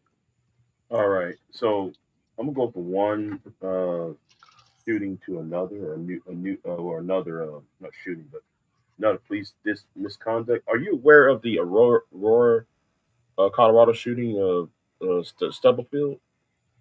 Yes. Okay. Well, that's going to be the next topic about the indictment of police officer Neely. Um, do you have any opinions about that? No, I mean, the system worked. I don't. I mean, when they do the indictment and all that kind of stuff, I have no problem with it. They should just be going to jail in all cases, right? Okay. Like, there's no real reason for me, police officer, overage of force, jail, prison, all cases, life in prison, no possibility of parole, life in prison. Anybody who tries to justify what he did, life in prison, no possibility of parole for them, especially if it ends in death. Life in prison, no possibility of parole. There's no such thing as opinion here. If somebody is dead because of somebody's neglectful actions, they should always be in prison. In the military, we had no problem locking up people who didn't do what they were supposed to do at the time that they were supposed to do it.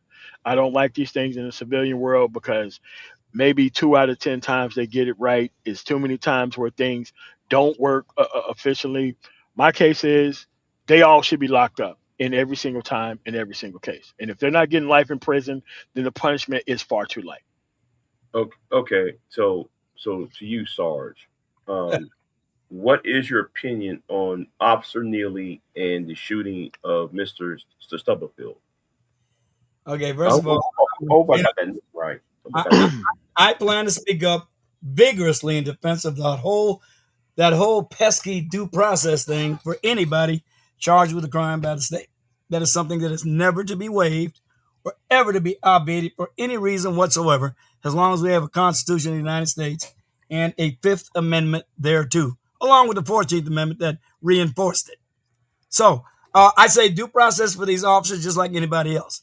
Now, I'm going to start off with a personal story, which I tend not to do very often because I don't want to muddy the waters over much. But But you are. I was in a nearly identical situation when I was a police officer. And let me explain it to you quite briefly with the facts of what occurred. I was going to the James R. Thompson Center in downtown Chicago to handle some administrative paperwork because it's the state building where a lot of state agents are had, and I had to do some interdepartmental corroboration on a case I was working on. And I went up there into the building. You know, I got my uniform, Smokey the Bear hat, all that shit, state police all over it. You know, badge, the gun, it's all the shit. You know what I am. It's clear what I am.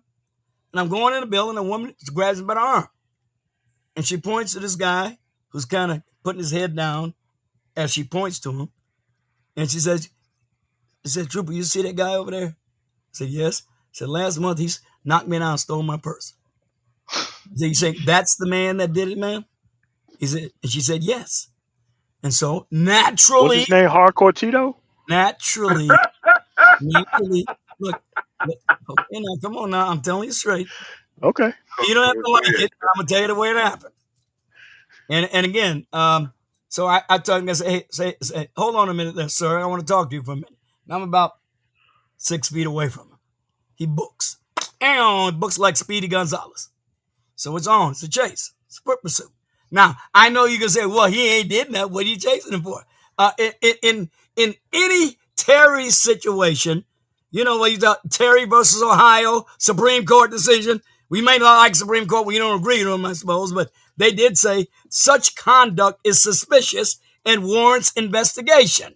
When a uniformed police officer asks you to stop and you run away, that is grounds in and of itself to hold you and detain you and investigate the reasons as to why you're running away. Period. I don't need no other justification. Let's get that out the way first. So it's on. I'm chasing. I chase him about 2 good blocks. He goes into the parking garage of the Cook County building, which is about 2 blocks away from the Thompson Center. And I chase him down the garage, and I lose sight of him. You know what the parking garages are? You go down the ramp, and all the cars are there. He's got a head start on me. I don't know where he is. I don't know where. Now, there's only one way out because I'm very familiar with that parking garage, and I didn't hear a door slam. So I think he's still there somewhere. And I think he's hiding underneath the car somewhere. So I can't see him. I don't know if he's armed or not. I take out Mr. 9mm, and I start looking up under the cars. And I see this motherfucker's feet. I say, okay, come on out, slow, back to me. Just back out from under the car with your hands up. Because I don't know what he's got. I don't know if he's armed. He didn't run away. I don't know who he is. I don't know if he's even guilty. All I know is I asked to speak to him. He ran away from me after a woman told me he robbed her. So that's plenty of reason to do what I'm doing right now.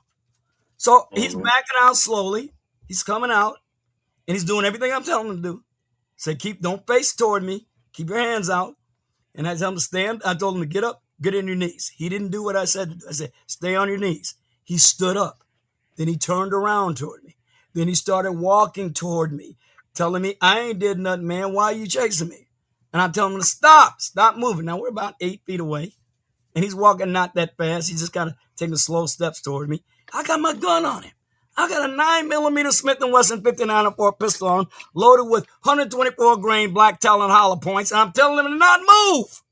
And he's still walking toward me. I said, don't move. I got my gun out. He's walking. I'm on him. Don't move. Stop walking toward me. So I got to make up my mind. What am I going to do with this fool? Am I going to get up on him, let him grab my gun, and we're going to be in a life and death struggle with my gun?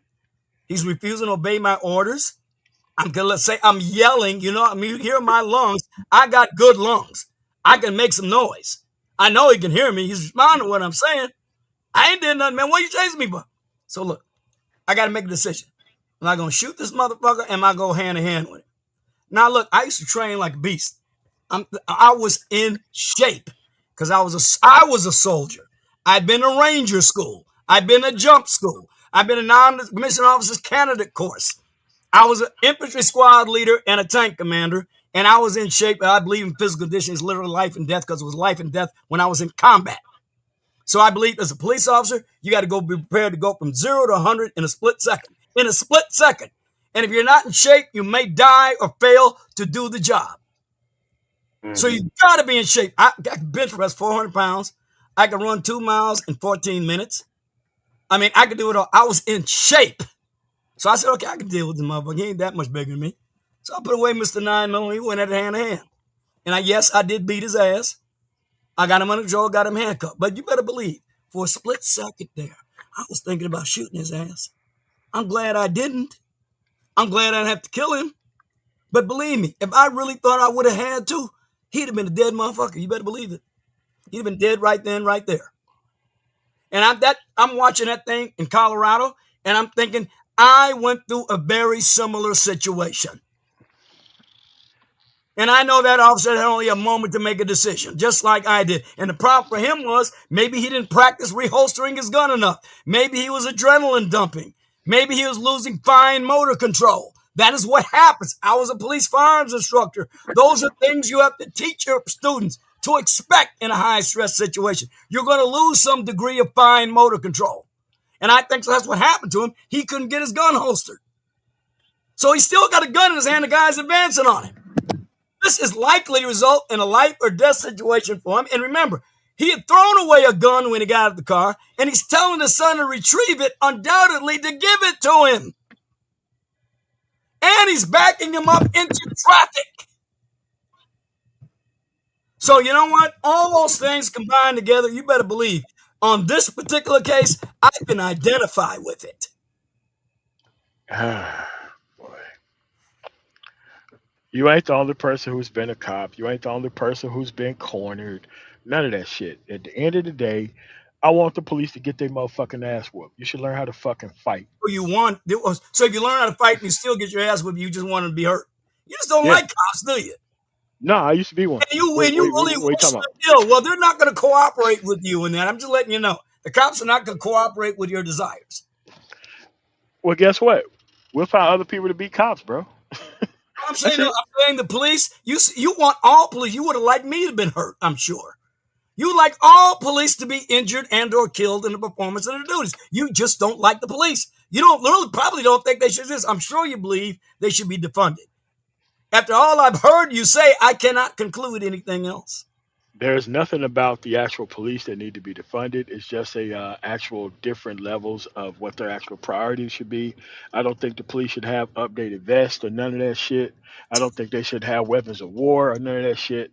I think that they should be walking around like Barney motherfucking Fife. If you Okay. said nothing about these weapons of war becoming on the fucking streets, you don't get to go spend millions of fucking dollars talking about how you scared for your fucking life for shit you didn't open your mouth about because Okay. you right wing adjacent. Fuck Okay. that.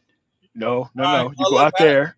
I'll You tell you what. go out there like Barney Fife with your tie on and no actual Okay. nothing under it, like a real hero. Okay. Well, I tell you what. That's I it. passed up my opportunity to just randomly kill a man. When I tell you one thing, had I shot that son of a bitch, it would have been justified at that time. The attorney No, general, I and guarantee, that's what I'm saying. That's what I'm saying, you, bro. Like y'all guarantee are too trigger happy, man. the attorney general of the state of Illinois would have looked at the circumstances in the case and would have backed me up in court.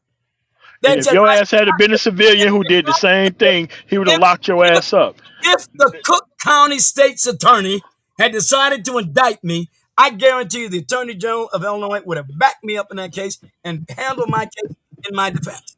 It was Dude, if had I chosen to shoot him, it would have been justified legally. dude, they watched somebody get shot 25 fucking times and they didn't even they I would. hid the tape for a while, man. Like, bro, He didn't stop shoot with him the 25 foolishness times. here. Shot him 3 times. He didn't shoot him 25 times. Shot him 3 times. At the end of the day, let's get back to this Stubblefield case, man. So what do you Yeah, let's think get about back to that? Schofield case. And that's why I'm saying I've been in a situation. I'm sure I'm familiar with what he was thinking. You're not the only person who's been in that situation, man. So what? So that means there's more people who might agree with me then, doesn't it? Here is my question, right? Man of tomorrow. So you also a police officer too at one point. Have Yeah, you encountered any similar situations that Sarge far worse, far worse? far worse. And you is a well, never mind. You was in the military police. I don't think you would No, no, no, no, no, disclose. no. Like when you have to go off base and take shit in the base housing, now you have to because there's four types of jurisdiction. So let's talk about two for the sake of this conversation. On the military base, it's exclusive jurisdiction, federal. When you go off there into like civilian kind of federal shit, it's concurrent jurisdiction. So now I have to actually enforce the laws of the city and county of Denver if it's there, or the city and county of Aurora or Arapahoe County if it's there, and federal shit. So I've been Boy, hurt on the job a lot. I got Wait, 2 visible fucking stab wounds on my fucking body. oh, And oh, I didn't wake up and unload on the motherfucker, all right?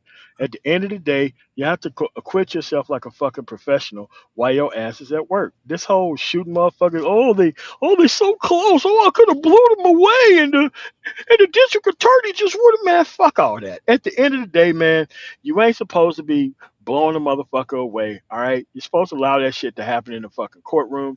And if you don't want to allow that shit to happen, man, then fuck you. Go find another job, bruh. It's easy. okay. Since I was a police firearms instructor, I happen to know, as a fact, that The out of fuck police does that officers, have to do with anything, man? police officers who are killed in the line of duty, 25% of them, give or take, depending on the year you're talking about, are killed when their own guns are taken away from them. Let me say that again in case you didn't hear me.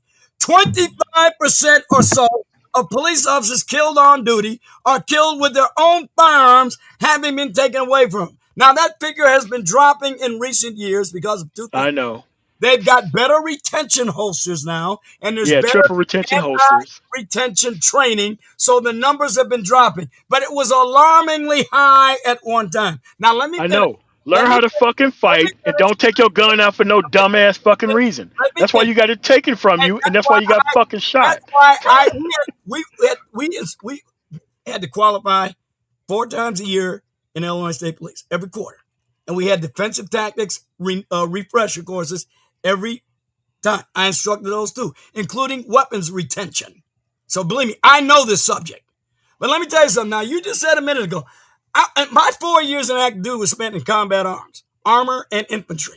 I was in Vietnam. They called me up for the first Gulf War, and I got called up again for Operation Iraqi Freedom. That was 3 times when I was in the National Guard. And when I was in the National Guard, the whole time I was in there, I was a military police operations sergeant.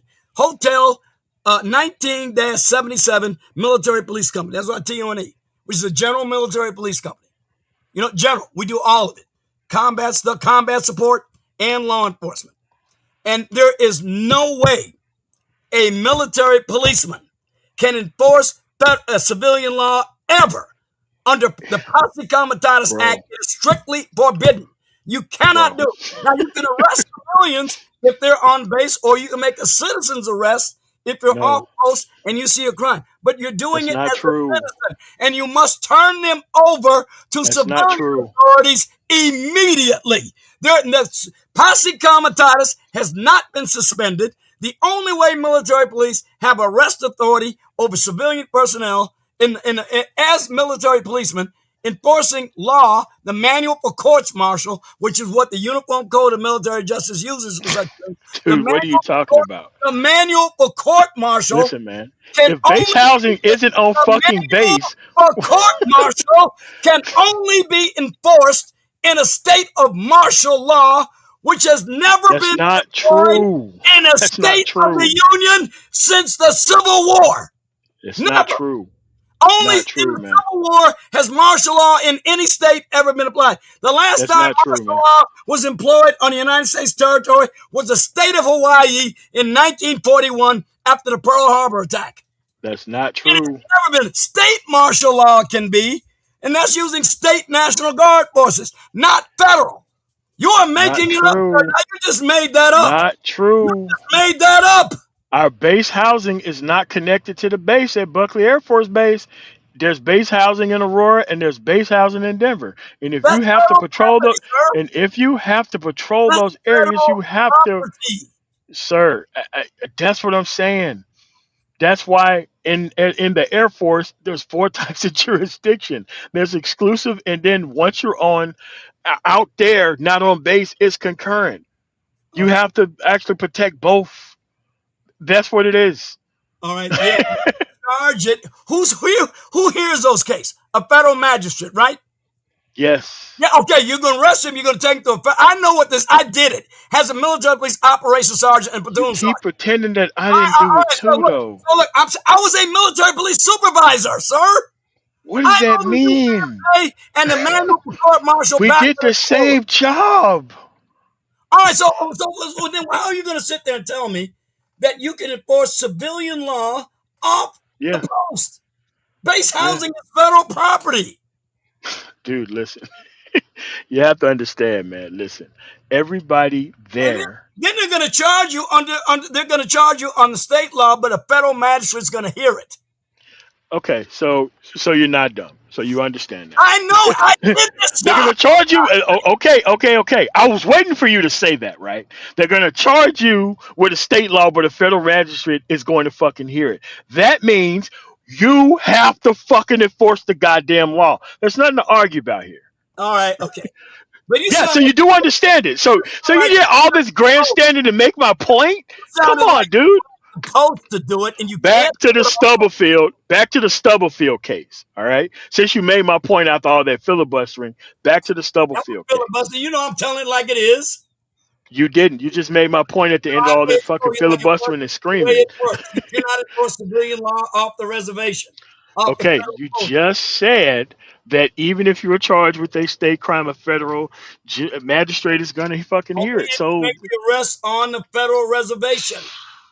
that's why you charged them initially. You called the And if fucking they're other people civilians, you've out. got no jurisdiction over them other than turn them over to civilian authority first. They do all the I know. processing. Guess who fucking stops them first before they get there? You detain them until they get there. You're still part of the case. You just detain. You don't even You're process. still part of the case. Oh, come on, dude. You pretend like you I don't know know how what this to shit do because I works. did the job. But some person is not screaming and who also did the job too, though. All right, I'm just emphasizing, man. That's see the one thing about the Constitution, United States, you seem to hate. We got a very big deal about military use against civilians, especially in law enforcement.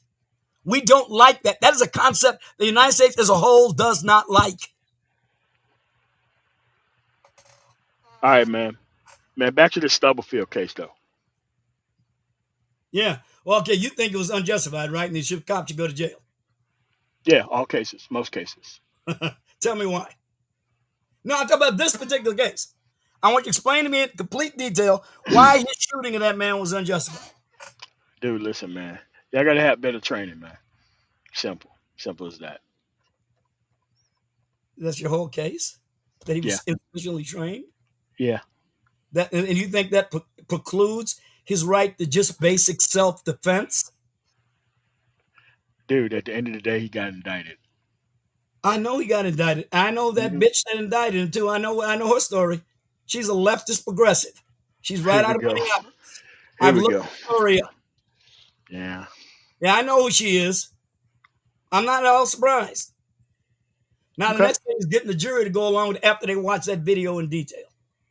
This is gonna Okay. at So, least what do be. you think happened in the video? So, what do you think happened in the video? Oh, I don't have to think. Why don't you watch it for yourself? I'm not even gonna tell. I don't want to prejudice you. I want you to watch it, and I want you to admit in your own mind whether or not Okay. you don't have Okay. free to tell Big me. J. I, Big I'm, J. I'm Yes. sure you. Let's go to the next topic because he's not even going to answer the question about the topic we on. So let's go No, to another topic. okay. Then she's gonna force me to. I'll tell you what I saw. I will Yes. tell you what I saw. This is about. Here's what I saw. First, here's what I saw. I saw the tape from the very beginning when it all started. He was driving under the influence, apparently. He crashed into a person's car. They got a license plate hit on it, and the officer, Neely, responded to it.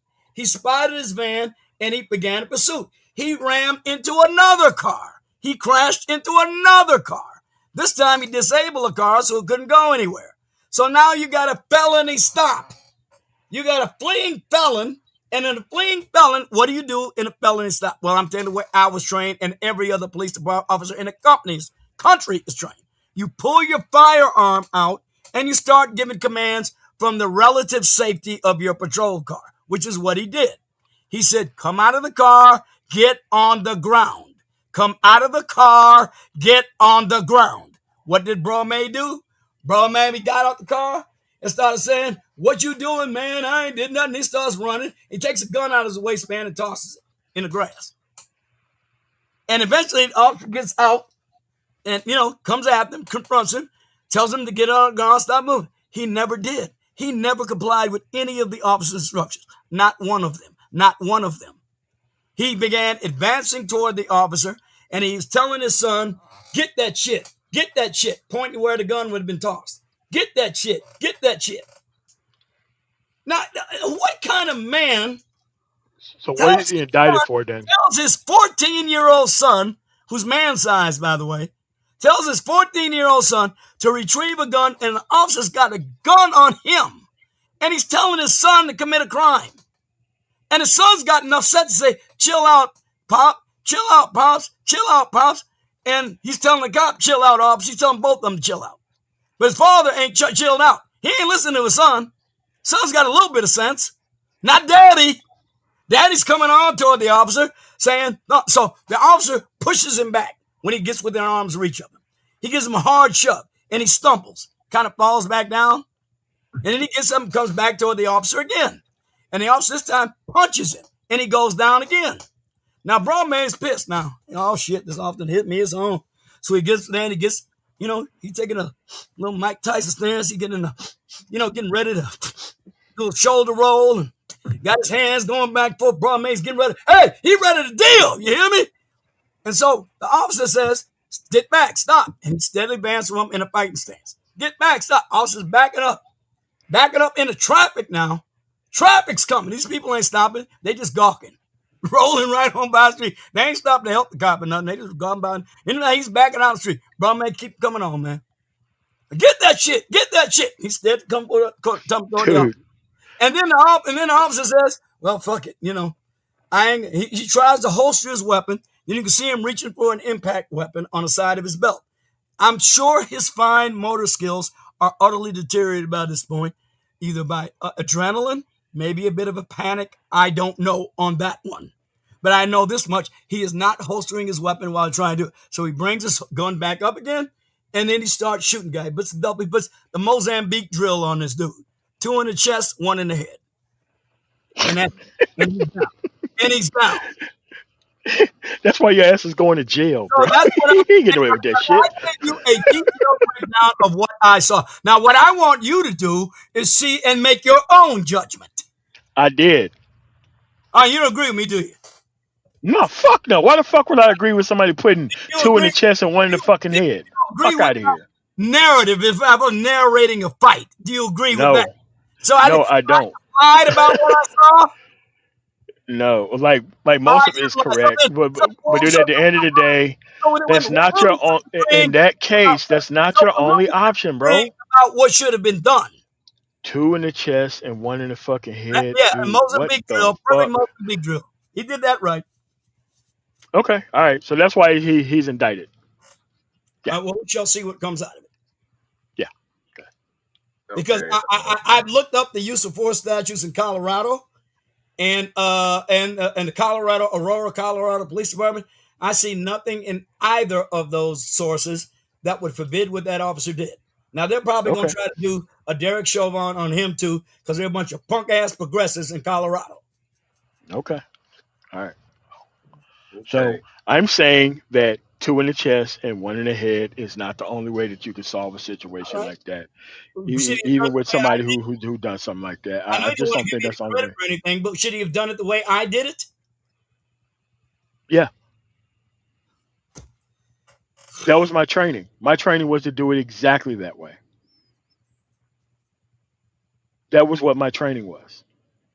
What would you have done? Let's say you had a situation like Officer Darren Wilson and Brown in Ferguson, where he attempted to disarm him in a squad car. All the evidence showed that was what occurred. That ain't what happened, bro. Now, it was clear that he did. That's not what happened. He had gunshot residue on his hand and a wound from the bullet that hit the interior of the squad car in the struggle. Dude, if you shoot a person that many fucking times at close range, you're going to prison. That is afterwards. I'm speaking of what happened before. Before the shooting where he ventilated the guy, before that, they had a struggle in the squad car for his gun. Mike Brown. Here we go, man. This shit, Mike Brown had gunshot residue, which only occurs in close contact, on his hand and a contact wound from a close range bullet.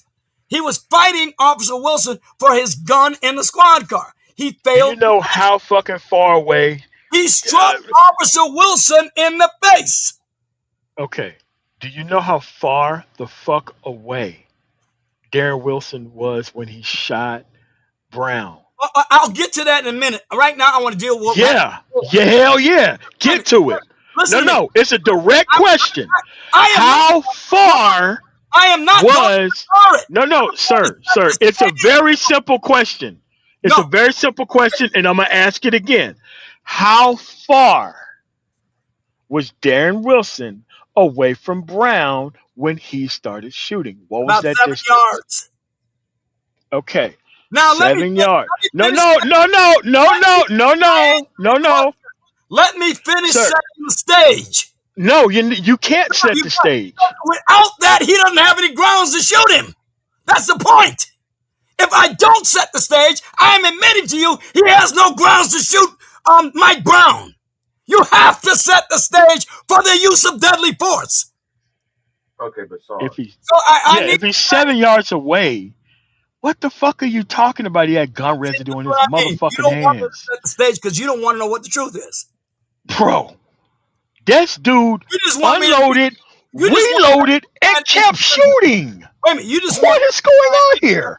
You got to remember that Barack Obama's Department of Justice went down there, investigated that case, and that report they wrote sounds like Officer Wilson's defense attorney.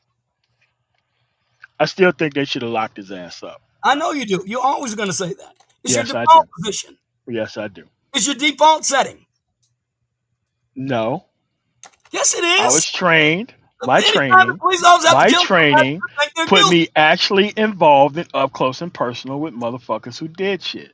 I wasn't no coward or some punk ass bitch who wanted to pull out a fucking gun and shoot a motherfucker a gang of motherfucking times without getting personally involved. Yeah. That's what the fucking difference is, man. Well, like you said, you're not the only one. Do you know how many opportunities I passed up to kill a motherfucker? Yeah, you should have passed up every single one of them. Thank you for I passing did. them up. The only people I've ever killed were in Vietnam. I've never killed a human being outside of Vietnam. Thank you. All right, so I'm trying to explain to you. So why are you justifying every single time somebody do get shot? I'm trying to explain to you that I, in fact, did do exactly what you said. When I had the opportunity to kill somebody, I didn't do it. Like when a guy tried to knife me in an alley, and I picked up a mattress and charged it with it and knocked him down. Now I had every legal reason to shoot him. And I didn't. So you ain't got to lecture me about morality and what you should and shouldn't do. I already understand. I'm morally and ethically sound. You're not. Because you're defending police shooting motherfuckers, man. You on every case, but you hate the police. You hate the police. You want them jailed. I don't. You don't like what they do. No, that's not true. I tell you can talk to any of my colleagues, and they'll tell you how I was about this. I told them, I said, get in shape, stay in shape, and be ready to go to hand-to-hand with these motherfuckers, because they've been in State Bill, they've been in Pontiac, they've been pumping iron for 5, 6, 10 years. And that's what you're going to be up against much of the time when you get out there with them. You better be ready to compete, man. It's a battlefield out there when you got to go from 0 to 100 miles an hour after a whole shift of boredom.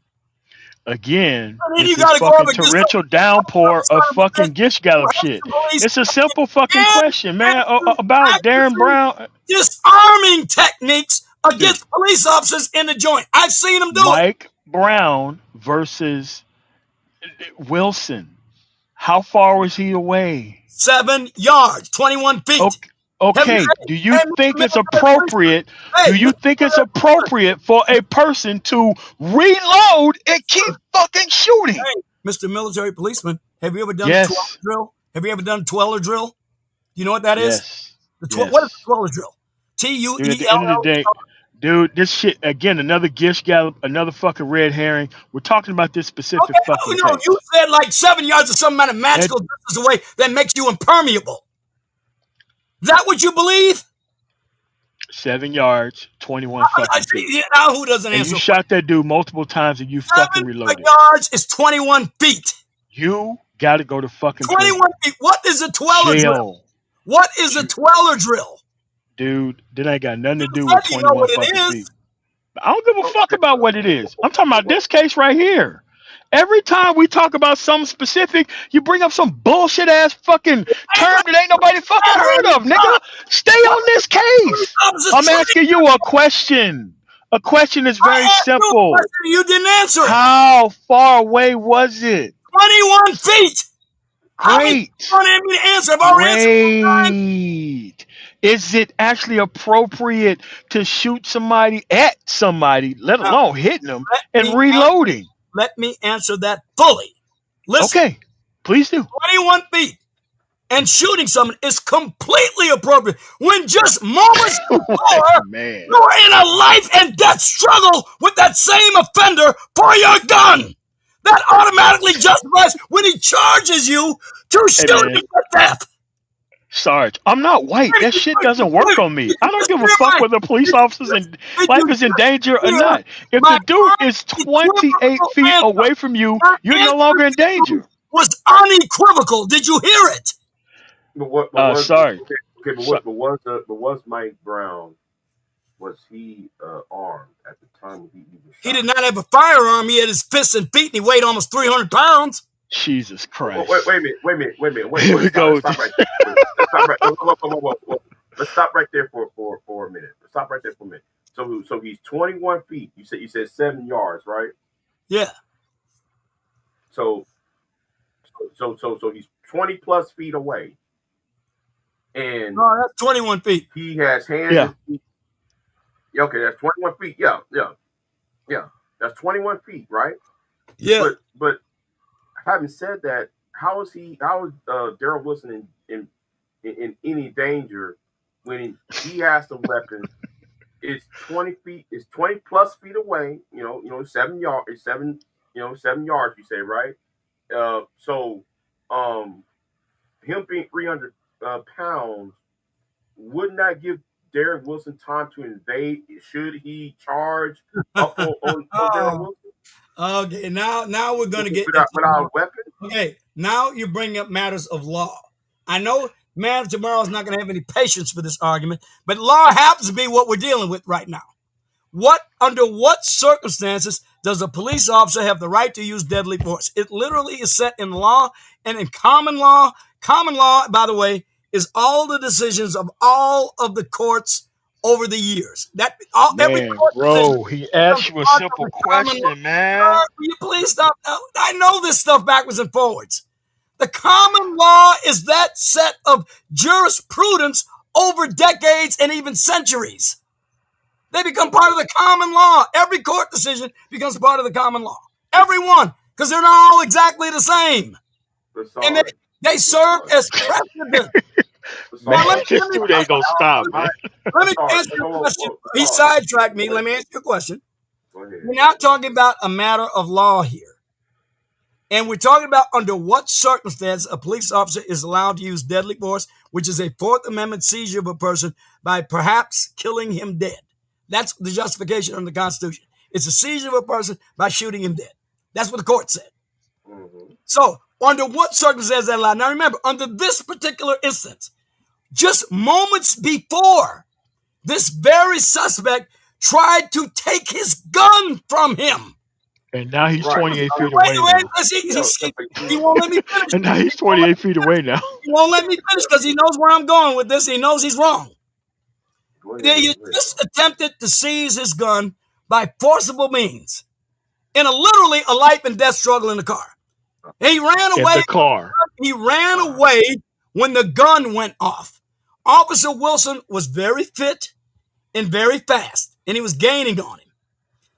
And when he gained on him, both of them stopped. Wilson stopped. Brown stopped. Brown stopped, turned around, and charged him with his head down. 24 witnesses testified to this on a construction site. 24 witnesses said this. He turned around and charged Officer Wilson with his head down. Now, remember, had not the previous incident happened in particular with a life and death struggle for the gun in the squad car, you could argue Wilson wasn't justified in shooting. But with that in context, that completely justified it. And that's what the Department of Justice, Barack Obama's Department of Justice, said justified it. Okay, but sorry. Okay. No. Was Darren Wilson right-handed or left-handed? I'm not sure. I believe from the sequence of the way the shots went down, because they didn't all hit critical parts of his body. The head shot was what took him down. The other shots were not crippling even. He was still able to function with all those rounds in his body, because you look at the autopsy report. I remember there were no vital areas that were hit on his torso. Wait, because I'm going somewhere with this, right? So when you wear a holster, you usually wear the holster where you're the hand that you usually use. I don't right? remember which hand he was, though. That's from the pattern of the shots, as I'm remembering the picture of the But, autopsy but, but I'm talking about the struggle. He was probably left-handed. He was probably left-handed.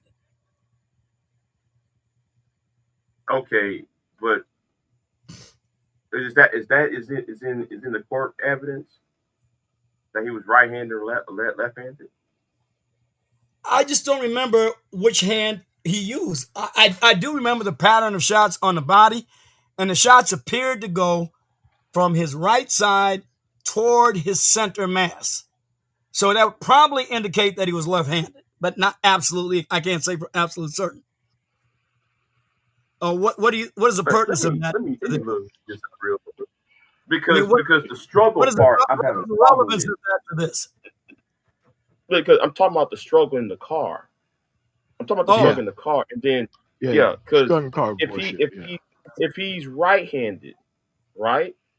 I think he was left-handed, and the holster was on his left side, and Brown reached in the car and punched him in the face. He had a swelling on his left cheek. He reached in the car and tried to pull his gun out of its holster while he was sitting in the car. And that's where the struggle for the gun began. And he was unsuccessful in getting away from Officer Wilson.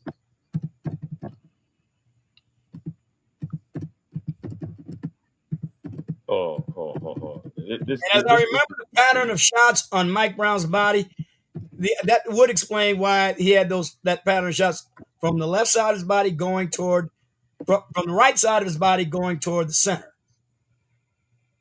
They didn't have too many shots on the right side of the body. All from the center line to the right side of his body was where most of the shots were, except, of course, for the shot that went through the top of the head, which was the one that took him down. Jesus Christ. Completely justified legally. Completely not justified. Completely justified legally. Not justified. Well, the Department of Justice and the state of Missouri disagree with you, just like you told me about me disagreeing with Minneapolis jury. That's the way it is. No, that's fine, man. It's just that if that dude is 28 fucking feet away and you unloaded, reloaded, and kept fucking shooting. No, he didn't reload. No, he did not reload. Okay. Don't make up things. He put a lot of bullets in. I think put 9 in him. He put a lot of bullets in, no doubt. Put 9 in him. I ain't gonna deny. That's more than my .45 automatic carried. Okay, but nine into the body, right, and 1 in the head. Well, no, 9 total, 8 in the body, 1 in the head. Yeah. But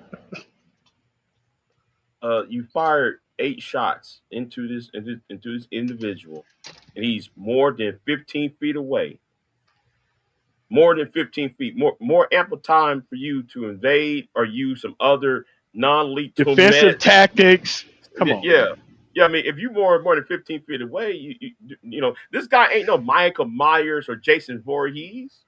That dude ain't even Juggernaut, man. Come on, man. Come on. I mean, okay. I mean, there's ample time. Look, to Jay, whoop his ass. Yeah, but Jay, now you're bringing up another subject. Should he use a lesser means of force? Yes. Yes.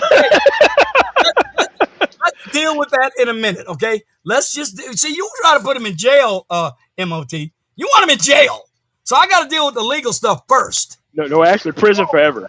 Once we establish whether or not it's legally justified, then we can talk about alternative things he could have done, because there's always alternative things you could have done. Hell, you could not have bothered to chase him at all. Put it on the radio. Hey, I got 9 shots. 9 shots, bro. 28 feet away. 9 shots. You got to go to jail, bro. I feel like chasing him. MOT might get mad at me if I have to kill him. but the guy No. He is could have done that he's too. not in his. This guy is first of all, he's unarmed. There's no Yes. knife. There's no gun. Nothing. There's nothing in his hand. He's going, but he's going to make. He's doing man. He's going hand to hand combat. So you have the weapon. He's less. He's more than 15 feet away. More than 20 feet away. And you charging, and you can put nine rounds into him. and he's It's just charging, crazy. How is that not? charging you. How He is started that not? shooting. He didn't start shooting until he started charging. What the fuck does that have to do with you shooting them 9 times, bro? I just want to establish Yeah, the that's fact not first. bullets. Then we can talk about the appropriateness of it. I'm just trying to establish the facts. Then we can talk about what's appropriate. Okay, but I can understand, Sarge.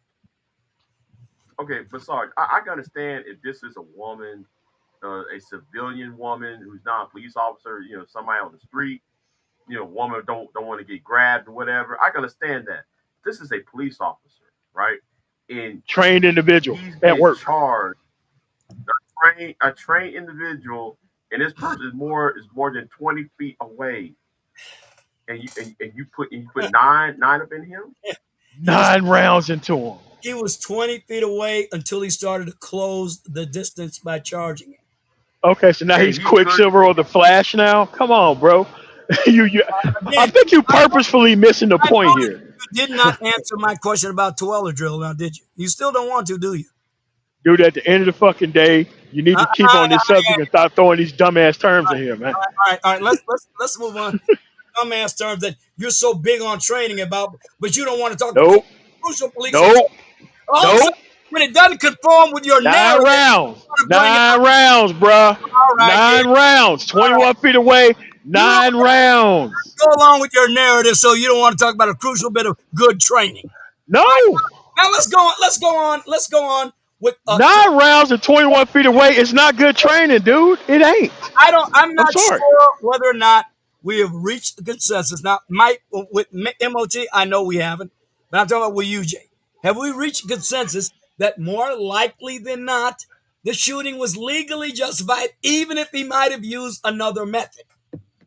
I don't think it is a justified shooting. No, me neither. Because Just legally. no, I mean, morally, No. but I'm talking about legal. Under the existing laws, when he was shot, would it be legally just? Now, we talk about the ethics and morality separately. oh, okay, but the thing is though, first of all, he was shot 152 feet away from the police vehicle.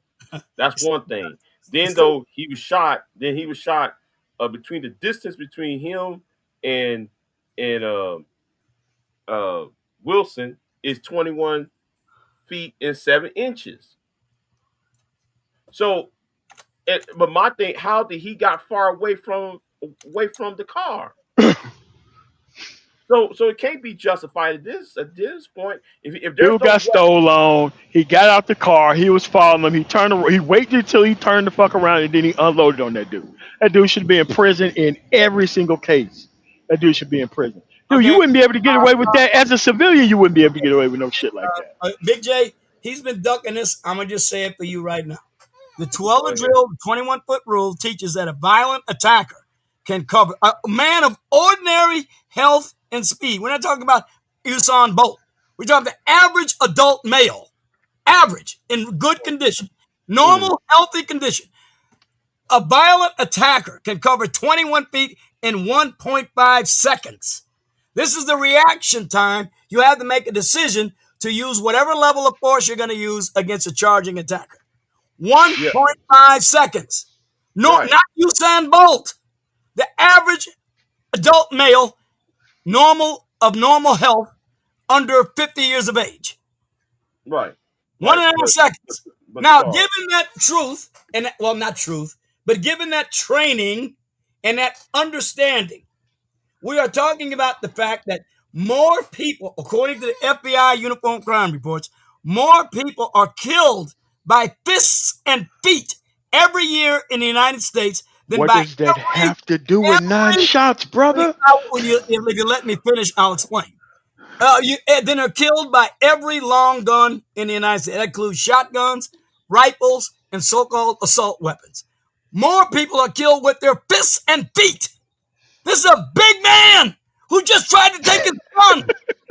Man, this screaming, bro, is crazy. I'd like to remind you again, 25% of officers killed on duty were killed with their own handguns. But Sarge, You mean the context of that doesn't justify deadly force? Man, but Sarge, bro.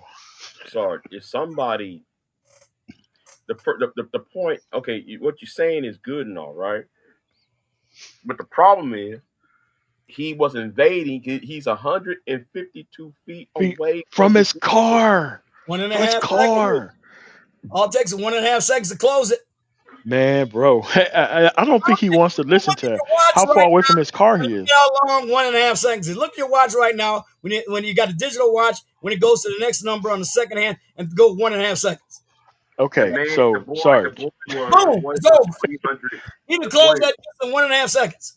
The boy is the young man was 300 plus pounds, right? How big is an NFL lineman? Here we go with this shit. They're pretty fast. But he's not an NFL player though. Mike Brown's not an NFL player though.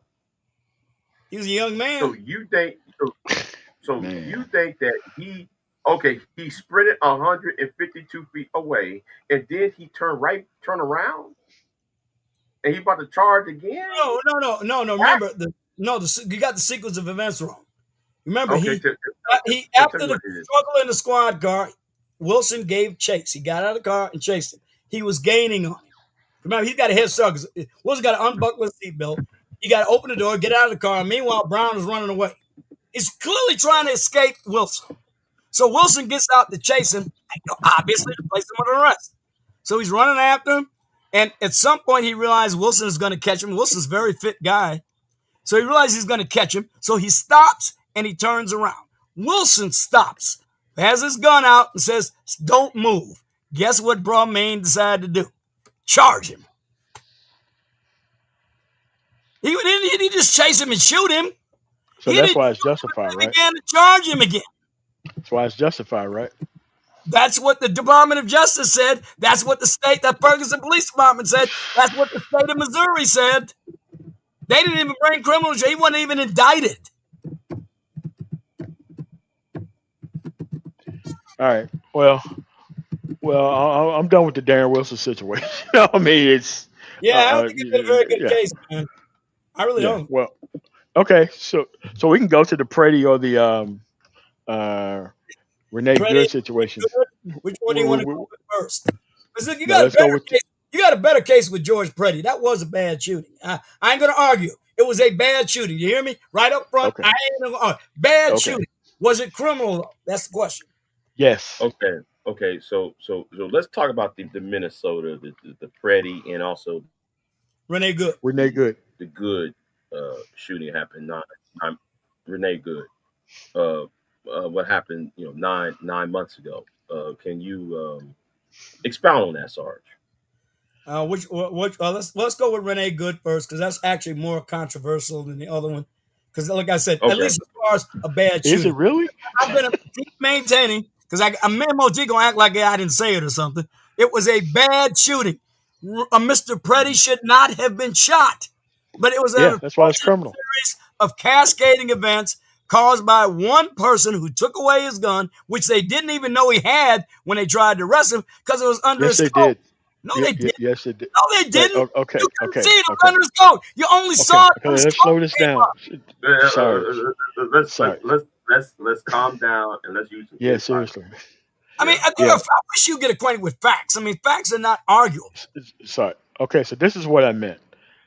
It doesn't matter what the sequence of events is. They took the gun away from him, all the way away from him before he was shot. That's what I meant. Agree. Yes. That's what I meant. So that for you, there's nothing else to consider. Yeah, there's nothing else to consider. We agree on that. Now there's nothing else for us to consider. Yeah. Okay, see what I mean? Talk about closed-minded. That's it right there. You don't even No, want to I hear mean he anything shouldn't else. have been shot. He shouldn't have I been just shot. said That's I it. agree. We're talking about Okay. some things though are like, tragedies. You ever read the tragedies of Shakespeare? A bunch of cascading events cause a tragedy. Airline Yes. crashes. If one thing didn't occur, the plane wouldn't have crashed. Well, that was the case where you had a very similar thing happening. I What mean, happened to you MOT? just hate police. But what happened to MOT? What happened to MOT? But look, let me explain what happened with Freddie. Well, because again, we're not going to argue it was a bad shooting. I'm not arguing that this should not have happened. But they did not know he was armed. You couldn't see his gun. He had a coat over it. The only reason they found out he was armed was in the midst of the struggle when his coat came up and you could see the gun. And one of the agents shouted, "Gun!" In the midst of the melee, there's about 5 or 6 officers struggling with this guy. One agent reached in from outside, reached in, grabbed the gun out of his holster, pulled it safely away from the confrontation. Now, here's what happened. This is what we are not certain about. The gun discharged, either accidentally Hey, or I don't negligent care. from the officer. I don't care. I don't It care. It don't discharged. matter. I It mean, don't the gun matter. is no longer a threat. You got a law enforcement officer taken away from him. So clearly, he's not a threat from a gun. Sarge, it don't Remember, matter. remember, It don't one of matter, the man. agents has already shouted "gun." A gun Sarge, goes Sarge, off. They know Sarge, all the Sarge, ICE agents have Sarge, got it don't guns, matter, Sarge, bro. including that the subject has Sarge, fired his gun. Sarge. Inside voice, please. Well, he won't let me finish speaking. He just keeps Well, interrupting. he wasn't talking. Just go ahead. I'm trying to explain the facts of the case. You're just telling me how wrong I I am. know, Sarge, but come on, man. Inside voice, please. Well, I'm going to try if you let me finish my point. Okay, go ahead and finish. I'm saying after the ICE agent took the gun out of the confrontation, it was no longer a threat to anyone. I'm not arguing that anymore. You don't need to bring that up, MOT. But it discharged. For whatever reason, it discharged. Mechanical defect, negligent discharge, I don't know. The gun went off. The agent, just moments before, just seconds before, has said gun. He knows all the ICE agents have got a gun. The gun has gone off. They concluded it was a suspect who shot the gun at one of the ICE agents. So he shoots the suspect. Bad shooting, but understandable. Man, what? I don't know. I mean, you just hate people and you don't believe in human nature. I don't believe in police It's not nature of like shooting me. people and getting away with it. Panic. Yeah, law enforcement officers can be subject to panic responses too. I'm not Yeah, saying and your ass should go to jail whenever you shoot somebody maybe for no they reason. should fire these agents or the one who shot him. So you saying that they just should have been reassigned? Jail. So they just reassign them? No, I you said don't get them fire to go to jail? discipline him. No jail time? Okay, so what should the appropriate punishment been then? All right, they did an investigation. They ruled it was an accidental shooting. Now, you got to remember, the state of Minnesota What? wanted to charge him under state law. Now, they can do that, but you got to remember, if they do that, he's acting within the scope of his duties as a federal law enforcement officer. No, he's not. Yes, he He's is. not. He's Attempting not. to make an arrest, you are acting within the not. scope of your duties. What He's what not. police academy did you go to? Here we go, man. He wasn't What acting police academy did you go to? What you were accordance to told his otherwise? duties. Okay, so let's go through this. I don't know what police Okay. academy you could have gone to, and you don't believe that. He was No, he acting wasn't. within the scope of his duty. I'm telling you, he was. Okay. And if his Okay. defense raises the issue, it So will I'm gonna have, ask you a question. will have If to that's be true, prosecuted in federal court. okay, if that's true, what federal property were they on, and who were they looking for in They were that crowd? enforcing federal law in 50 Sir, states of the union. They could do it. no. What? I'm asking a very God specific Almighty, question. where did you get your law enforcement education? I'm asking a very simple question. I just told you. They can enforce What? immigration law in every state and territory of the union. Okay, There how are did they no end up? exceptions to that rule. Okay, how did they end up with their hands on a white dude? Oh, for God's sake, I can't believe you asked me that. Yeah, it's just Because he's interfering with their arrest. And white people are illegal aliens too. who are they there to arrest? A person obstructing their efforts. That's That not is a true. crime too. It's Those in people were there. their authority as federal law enforcement. Have you read the authorization that gives them their law enforcement powers? I have. Yeah.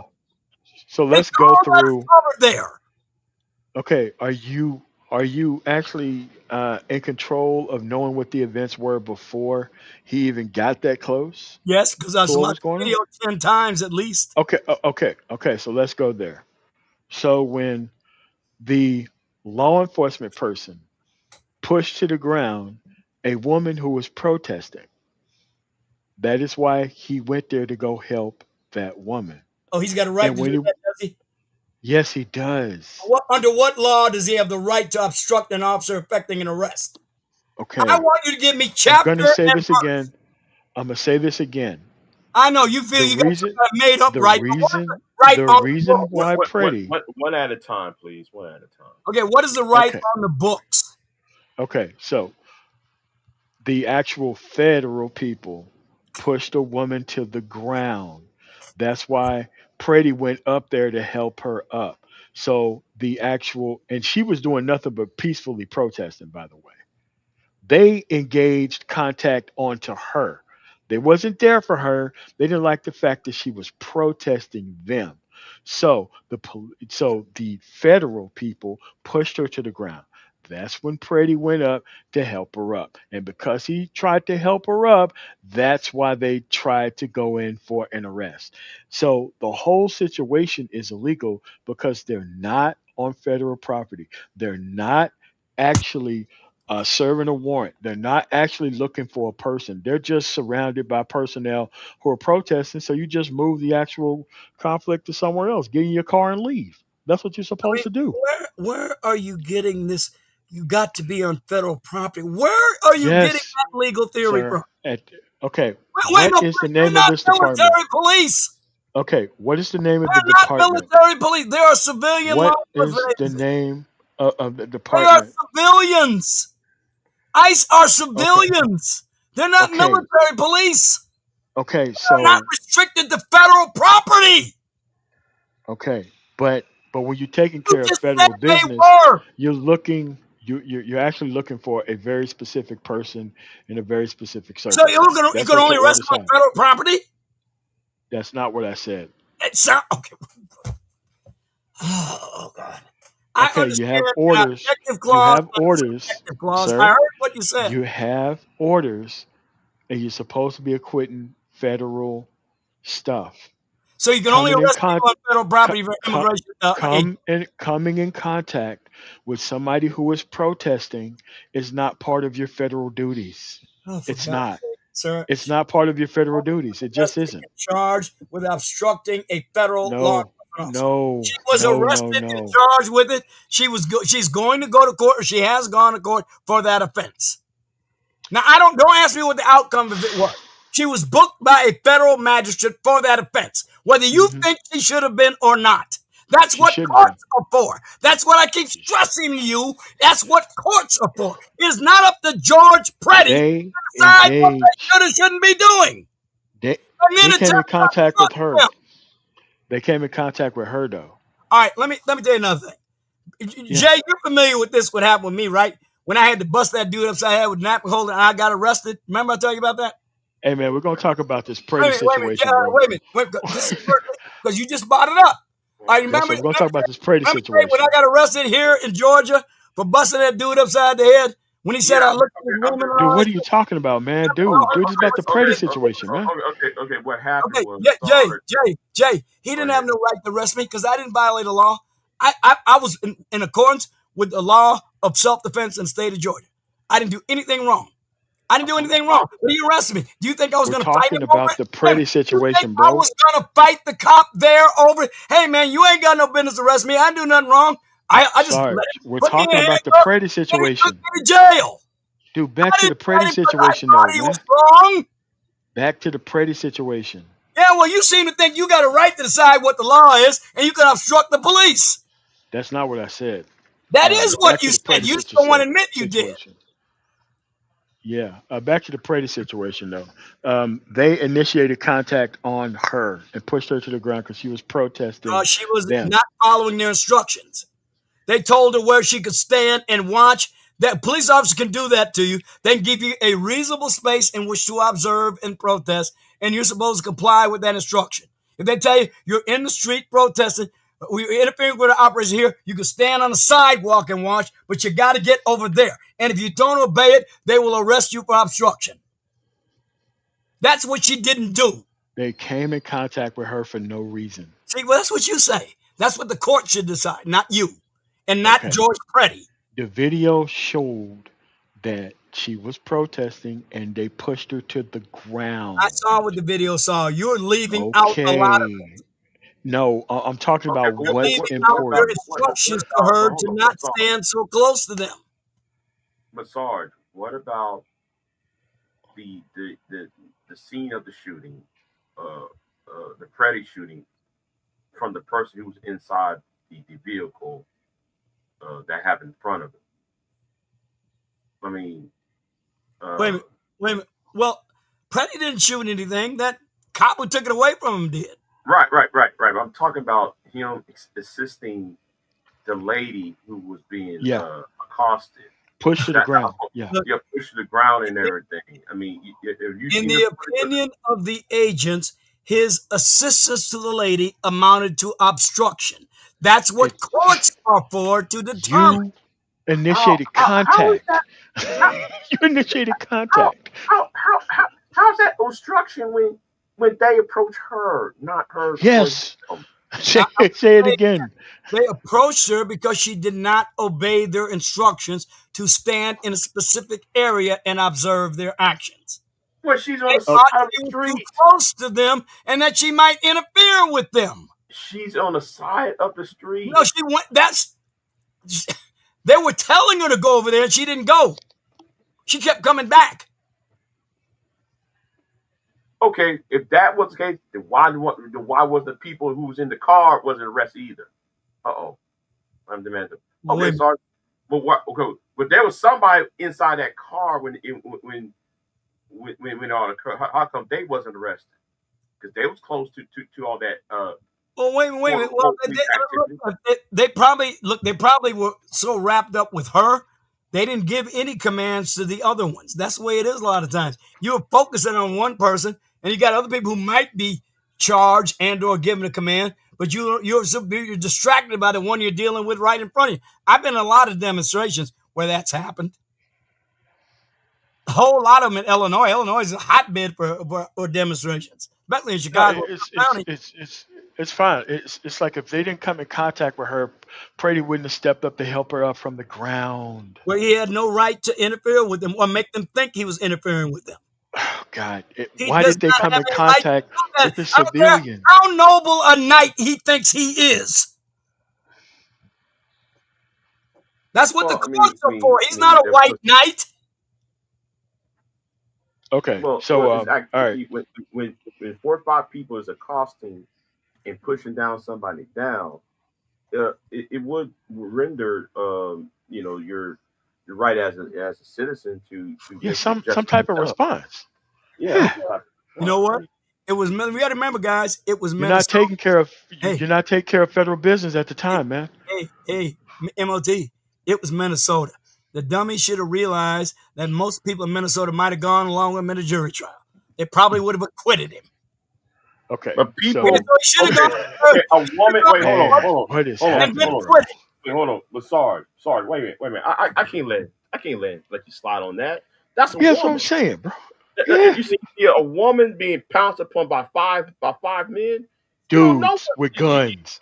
Crazy talk. You don't know what was about to happen. Women are exempt from being arrested. What kind of sexist? No, I'm not saying women are exempt from being arrested. When you see 5 men who are armed and they all jumping on one woman, I ain't trying to be no blue pill simp, but that doesn't look right. It don't look right, bro. Let me understand this, are crazy. I want to get your position clear. I don't want to misstate it. Your objection is the number of officers arresting her rather That's than the a fact that little she- woman.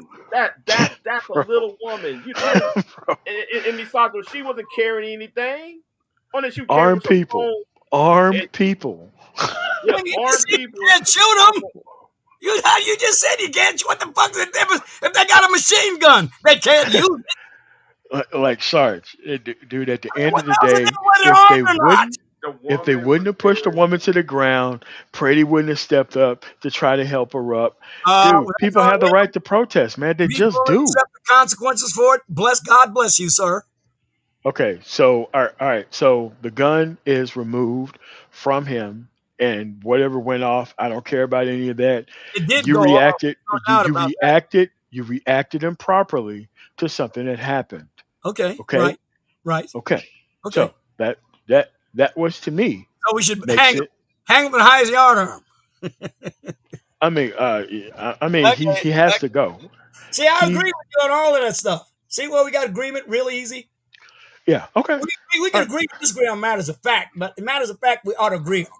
And everything you Okay. just said was factually true. I agree with all of it. Okay. So they were out to acquit federal business. Pushing that woman to the ground was not part of federal business. They were going to arrest her. You put people on the ground when they resist. They initiated contact with her. No, she initiated contact with him. That's why they were after her. You're wrong. Okay. All right. Like you couldn't take one man to subdue That's one what I'm woman. saying. It takes Come on. one man. It takes one strong man to subdue one little ass 130-pound woman. So it sounds to me like your objection is aesthetic, not legal. No, okay. The woman is what 120 to 145 pounds, right? That's a little woman. You mean that man? You mean you take 5 to take on one woman and knock her on the ground and do all that? All you got to do is grab her and slap some handcuffs on her. Stuff her in the car out of there. Jay, It's not hard grabbing a woman. Remember what I just told you. Now, I'm not trying to brag, but I'm telling you just straight up, and this is why I'm telling you why sometimes you do need 2 or 3, even for a little one. I could bench press over 400 pounds for reps. Here we Squat go again. 500. Man. I could deadlift 600. And little 110, 115 pound women, wiry and shit, are one hell of a hard thing to put down by yourself. I'm not saying I couldn't do it. I said I'd use a lot more force than I would have had to use if I had had another or maybe 3 officers to help me. Sometimes having that many officers means you don't use as much total force on an individual as if you are one having to do it. Okay, so the gun is removed from Preddy, and he is shot multiple times by people for no reason. They should all be in prison, out of here, gone. Well, that didn't happen. So I guess you got to write to Congress. And then when he said when they say gun, you know where Preddy's hands was at. You don't see those guns nowhere near his hands. I agree with you. I'm not arguing it was a bad shooting. Whoever yelled it, whoever shot, they all got to go to prison. Oh, stop it. Forever. How can you say a guy who Forever. didn't shoot him should go to prison? He's just trying to wrestle him and get him into custody. He didn't shoot him. You want them all to see? You just. I am just saying. I'm just saying. I'm just saying. At the end of the day, man, if you reacted improperly, you didn't check what was going on. You just acted without.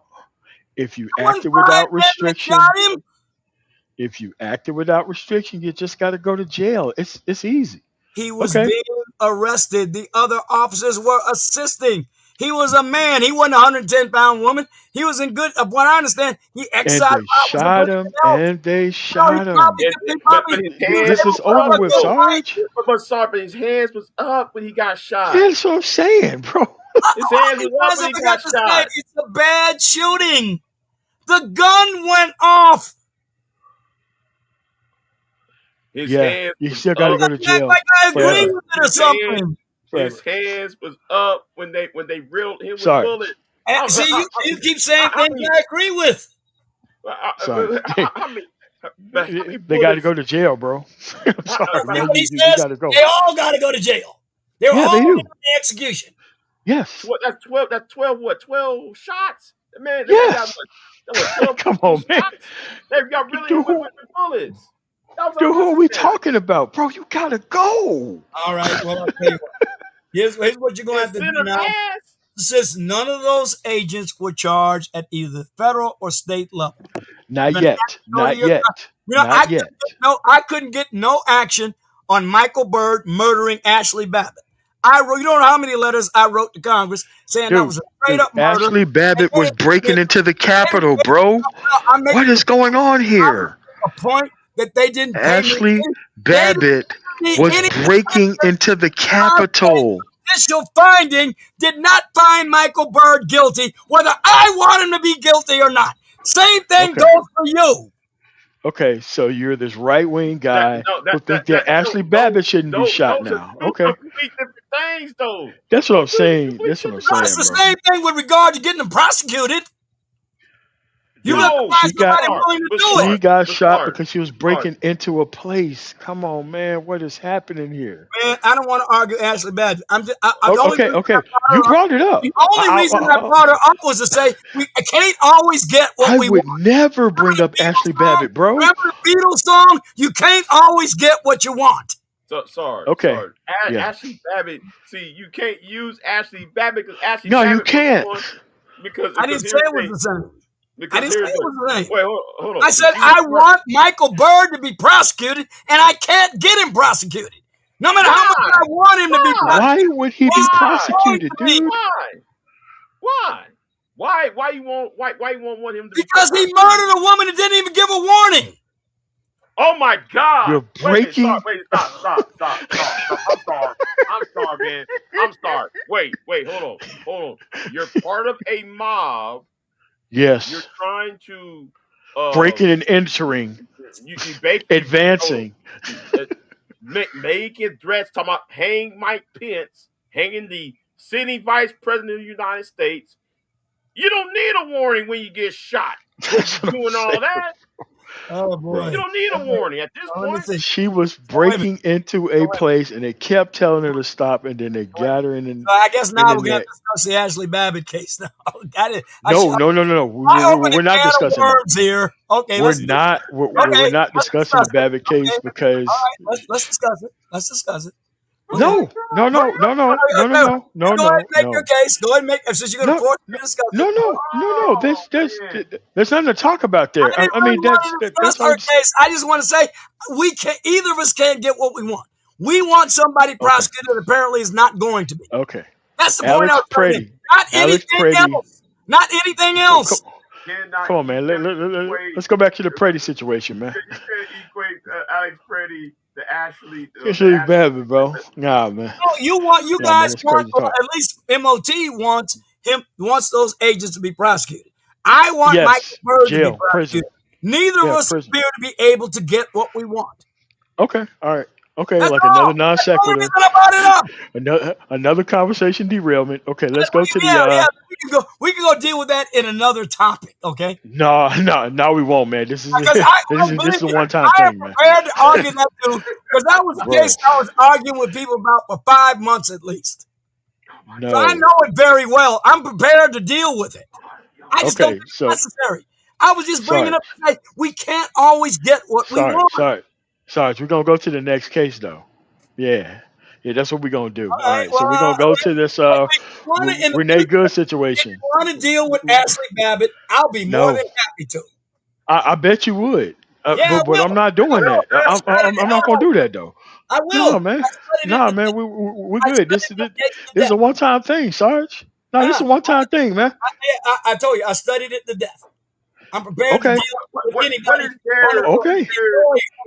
Bring a lawyer up here. I'll deal with him too. What is there to study, Sarge? That's what I'm saying. Here's what they are to study: the rules of force for Capitol Police officers, the circumstances of Ashley Babbitt entering through that window frame. Not a mob, one person. A mob didn't come through the window frame. One person did. He was behind a barricade. When he shot her, he was safely ensconced behind a barricade. She had nothing in her hands when she came through she never even got through the window. She had her hands on either side of the window frame when he put a bullet in her neck. Sarge, hold on. She never made it through. Sorry, she is armed. No shit. She is armed. Hey, What? You said he made it through, MOT. She made it through. You said she made it through. She didn't. Hold on, but sorry. This isn't anything that I'm gonna argue with you. Yeah. Hold on, but sorry. Well, see, But you she should is know. armed. Sorry, but she is armed. She might not have no weapons in her hand or on her person, but she was armed. Okay, well, wouldn't you think he would at And- least wait? And you know Remember, what we talked that about- arm? he was further away. He was about 10 yards away from her. She got thousands of people behind her. He wasn't charging him. She had thousands of Dude, people behind her. bro. Sorry. She was the Apparently you only didn't look at the one video. who made an Sorry. attempt to get Sorry. through the window frame. There Yeah, was man, a you SWAT didn't team. look at the video, There man. was a SWAT Sorry. team right behind her. Sorry. There was a Capitol Police Sorry. SWAT team Yes, immediately behind her. Hey, They gave her first aid. Sarge, calm down, Sarge. Calm down, Sarge. Calm down, Sarge. Sarge. She's trying to climb into a window of a barricade area when there's other people pushing against the barricade. Yes. What you think? What you think is going to happen, Sarge? The other people going to know it. If she passed through that window, what you think the other people going to do? They going to get you the same place where she entered in. Okay. In a barricade area. So she was doing the same objective as the other people was doing, trying to stop the electoral process of electing a president and hanging a sitting vice president. Death penalty. All right, now let me ask you a question. Did you see the interview that Michael Byrd had with 60 Minutes? No, I have not. So. I did. And you know when what's his name? Bernard Shaw asked him, about the circumstance in which he shot Ashley Babbitt, this is what he said. He himself said in a friendly interview with 60 Minutes that when she came to the window, he couldn't see that she had anything in her hands. It didn't matter, bro. It didn't matter at that point. It doesn't matter at that point, man. You talk about the little woman with the ICE agents. Well, she's 5'4" and 105 pounds. It didn't matter, Sarge, because she wasn't in had the commission of a crime. She had 1,000 people behind her trying to do the same thing. They weren't trying to come through. There was a SWAT team blocking them. They was pushing against the SWAT team helping, bro. The SWAT team was keeping them from coming through. Go look at the tape where she shot. You will see black-clad people with AR-15s and helmets and body armor. Okay, they're right there with her. Like Sarge, we can't do the Ashley Babbitt thing because that makes you look crazy. I know, but you're gonna lose for sure on this one. Nah, I won't. All right, so let's go to the. I'm gonna make the best case. The Ashley Babbitt shooting is totally different than what happened to Way Renee different. Good and Freddie. and Freddie. I agree with that. It is different. In circumstance, yes, it's different, but in legal justification, it is at least the same. No, it isn't. Now, Renee Good was absolutely that officer that she struck with her. Big J, man, let it go. That ICE agent that she struck with her Honda Pilot had to go to the hospital and be treated for internal bleeding. Dude, that's obviously a fake report, man. Okay, you know what I mean? You know what I mean with this guy? Bro. And you just want to fake. Hey, you want to talk about Barack Obama's birth certificate? Bro. We're not going there. The cop, man. We good, man. Now you just go claim. No, we good, man. Medical report issued by a hospital is a lie. It is. That one was. Touch on that, Charles. You're not trying to touch on that. All right, I think he's trolling me now. But look, I'm just saying this though, man. Look, he was struck by the Honda Pilot. It is clear as a bell, and that she continued to try to drive her car with the spinning wheels. Because remember, she accelerated that thing hard enough that Honda Pilot was trying to get out of there. She was trying to get out of there. Automatic traction control. She's hitting the wheels fast enough to make that wheel spin on ice. But Sarge, man, wasn't she told to leave? Wasn't she told to No, leave? she was told to get out of the car. She was under arrest. No, before that. Was she Yeah, told before that they told her to Right. leave and she didn't. Right. So Man. you got 4 or 5 officers telling her to leave at the same time the guy who did shot her was telling her to get out the car. Oh no, you're wrong. No. That's true. Have you watched the angle of No, that didn't happen. No. They told her to leave before they made the decision to arrest her when she was just harassing him. They didn't want her around him. They told her to leave. She came back after that. After that, they told her to get, as they approached the car, you can hear them saying, "Get out of the car." Because they were going to arrest her. You know, man. She didn't get out of the car. Her little lover friend told her to drive, baby, drive. Evade Man, the she's trying police, to get out of there, man. elude, escape, break the law again by fleeing law enforcement. Okay. All right, man. So it looked like this is over with. Yeah, So- I'm gonna tell you right now, you ain't gonna get me on matters of fact. You're not gonna get me on matters of I'm fact. tired. Man, look. I'm Yeah, me tired. too, man. I'm actually exhausted at this point. I'm actually Yeah, for exhausted. real, at man. Yeah, this- because every time you guys bring up a matter of fact, you're either mistaken or you've been misinformed. Okay. What?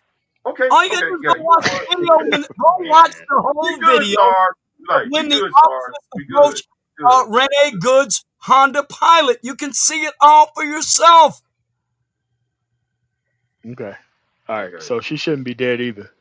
All right. Yeah, she could've And just that got dude's going the to jail fuck for out of that. the car. You know what? So Yeah, she wouldn't be dead. She'd have been arrested. And the Minnesota people would have let her out. She was in Minnesota. I don't know why these people ain't afraid to take the chance with the court in Minnesota. They're all going to let her go. They don't want ICE to go away.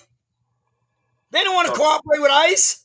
they definitely wasn't in ICE. ICE definitely wasn't in El If you're Paso in where I was. Minnesota, they are inclined to acquit if ICE charges them. No. But Sarge, but here's the thing, Sarge. You didn't take into account that it's snowy and it's ice on the street. So for you to sit there and make the claim that she purposely ran him over, tried to run him when the wheels was cut. Tried to hit that The dude. wheels crazy. was cut towards the passenger side, and the car slid towards him. So Sarge, you can't sit there and fault her for Fucking, trying to run him over. you when literally the wheels fucking. was cut towards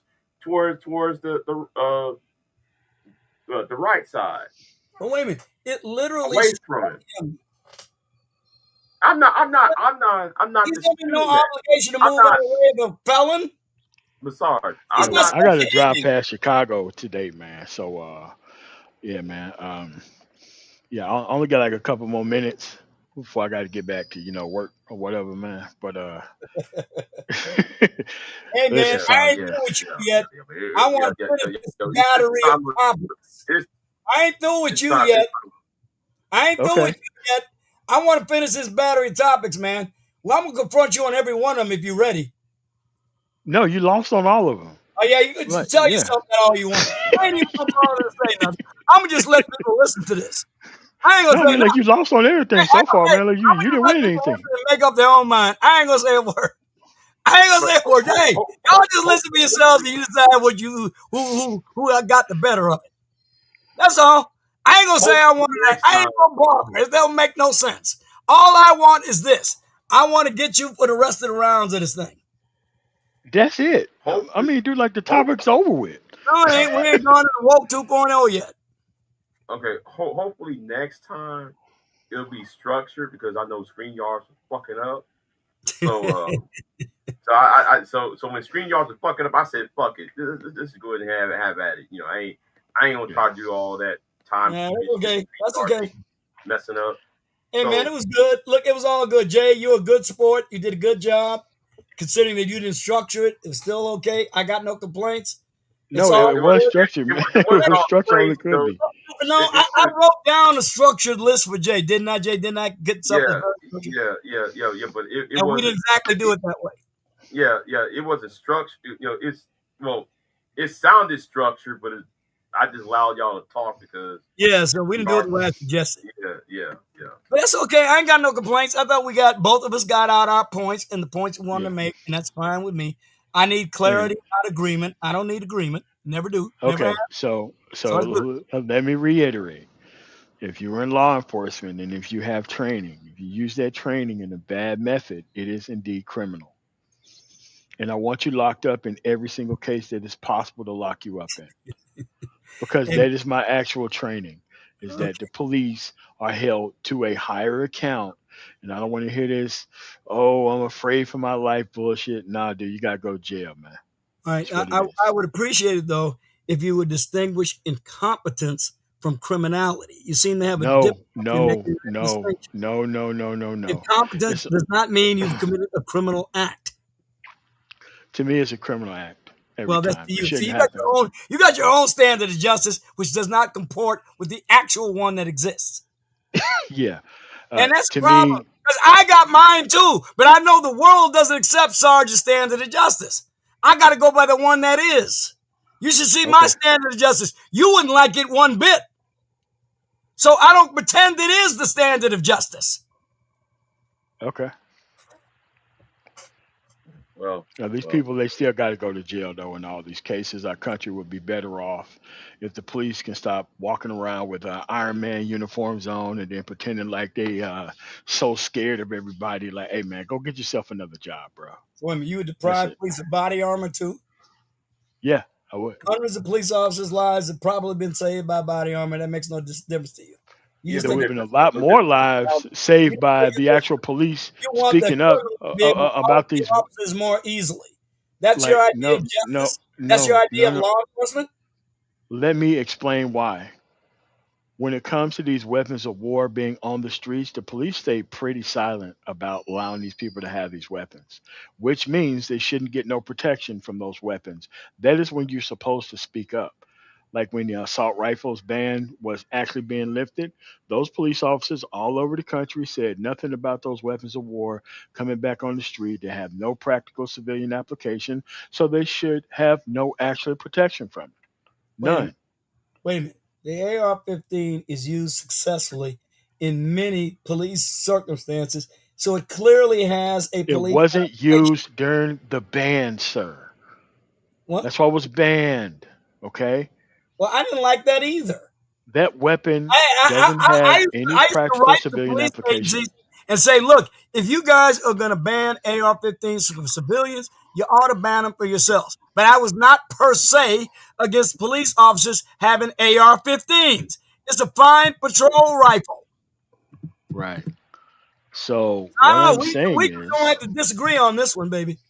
no. I mean, dude, like rifle, handguns work fine. The thing is that you don't need weapons like that out on the streets. That has no practical civilian Is application. AR-15 a weapon of war? Yes, Well, why doesn't any army in the world use it? I think you're missing the point here. I know I'm not missing the point. It's literally not a As weapon of war. as a No armed product, forces in the world use it. as a product, if you shoot that thing inside of a condo, that thing is going through multiple That's not true. walls. You don't know about the ballistics of the What 5.56 NATO on round. earth are Apparently, you you talking are about? apparently believing myths. It's not. It's not. It's Man. not a. It's not a. It's not a self defense round. It's not a self It is. defense It is. weapon. It is. Not Man. not not You not guys not go inside around. the house. It is Not definitely a 12, come on, a man. 14 and 12 gauge shotgun. A 4 gauge No, and 12 inch shotgun no. is more is self defense. Look, the police have to do offensive shooting too. And remember, the shotgun and a 9mm was utterly inadequate in the West Hollywood shootout. I understand about That that. shootout. Inadequate. That shootout. Wait a minute. Okay. Those people. Okay. Are we talking about the armored truck shooting? Yes. No, Robbery. the Yes. the Bank of America No. robbery. The Bank of America Yeah. robbery. Right. When Okay. when two dudes came there with Iron Man uniforms on, people had pretty much pea I shooters mean, they against were them. rigged out, baby.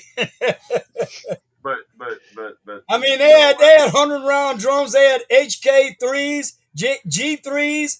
They had AR-15s modified for select fire. They had AKMs. with 100 round, 50, 65, 75 round I was drums. proud of how stupid What's they that? was to think they was just gonna get away with that. Like, dude, at I some don't point they know, was gonna up, at some point they was gonna man. They were start. bodybuilding and doing steroids and shit. They were fucking nuts. It was Man, roid rage was a great deal of it too.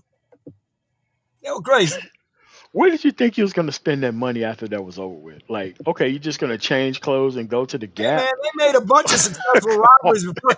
They were successful in man. about 975 grand worth of robberies before the Bank of America. So Yeah, they but were they didn't doing come out pretty good. there that, but they didn't come out there that upfrontly stupid about it though. No, yes they did. They would take over robberies. They'd shoot burst rounds through the ceiling and take over the bank. That was their MO. Yeah, but dude, that's what. Anyway, Big J, hey man, thanks for having me on, man. And remember, I Right, do my right. homework, brother. You got to realize there ain't nothing I don't talk about. I ain't done a hell of a lot of homework on. All right, then. We I'm gonna get off of here, sorry, because I gotta go to the lottery. I gotta pay the lottery ticket. All right, well, look, Jay, I appreciate this thing. I really appreciate it. I had a great time. I Uh, appreciate doing it. If you want to do it, I remain at your service, sir, be honored to grace your show with my presence, particularly taking on this dude if he wants to come back again after he heals his bruises. okay, we'll touch we'll get in touch again about this. Cool. So It's all good, man. yeah, Well, I'm really exhausted though I'm after gonna tell you what, man. the Hold hours. on, keep the show up because I'm gonna buy you a few cups of coffee. Okay. I'm gonna buy a few All right. cups of coffee, man, because you deserve it. Yeah, I mean, I know I'm a little difficult and all that shit. I get it, but you know. All right then. But Yeah, hey, man, it just comes from being emphatic. I am emphatic in what I believe. okay. I Well, mean, I think things through, whether you agree with me or not. all right then. Well, I'm gonna get on going though, Sarge, because I gotta jump in this car and go to town real quick. And I forgot to pick up my lottery ticket. I just feel the need to play lottery right now. I don't got this knacking to do it right now. But anyway, but thank you for coming by, Sarge. So I'll Man, talk no to you. problem. Like I said, I enjoyed it immensely. And look here, man, you take care, have a good night's sleep. And same for you, MOT. Get some rest, do a little bit more studying, be better prepared, and I'll deal with you next time. All right then. I'll see y'all later. I'm out. Take care. All right then. Bye bye. I am not here to debate with anyone. I have devoted all of my adult life to this subject. I only debate with my equals. All others I teach.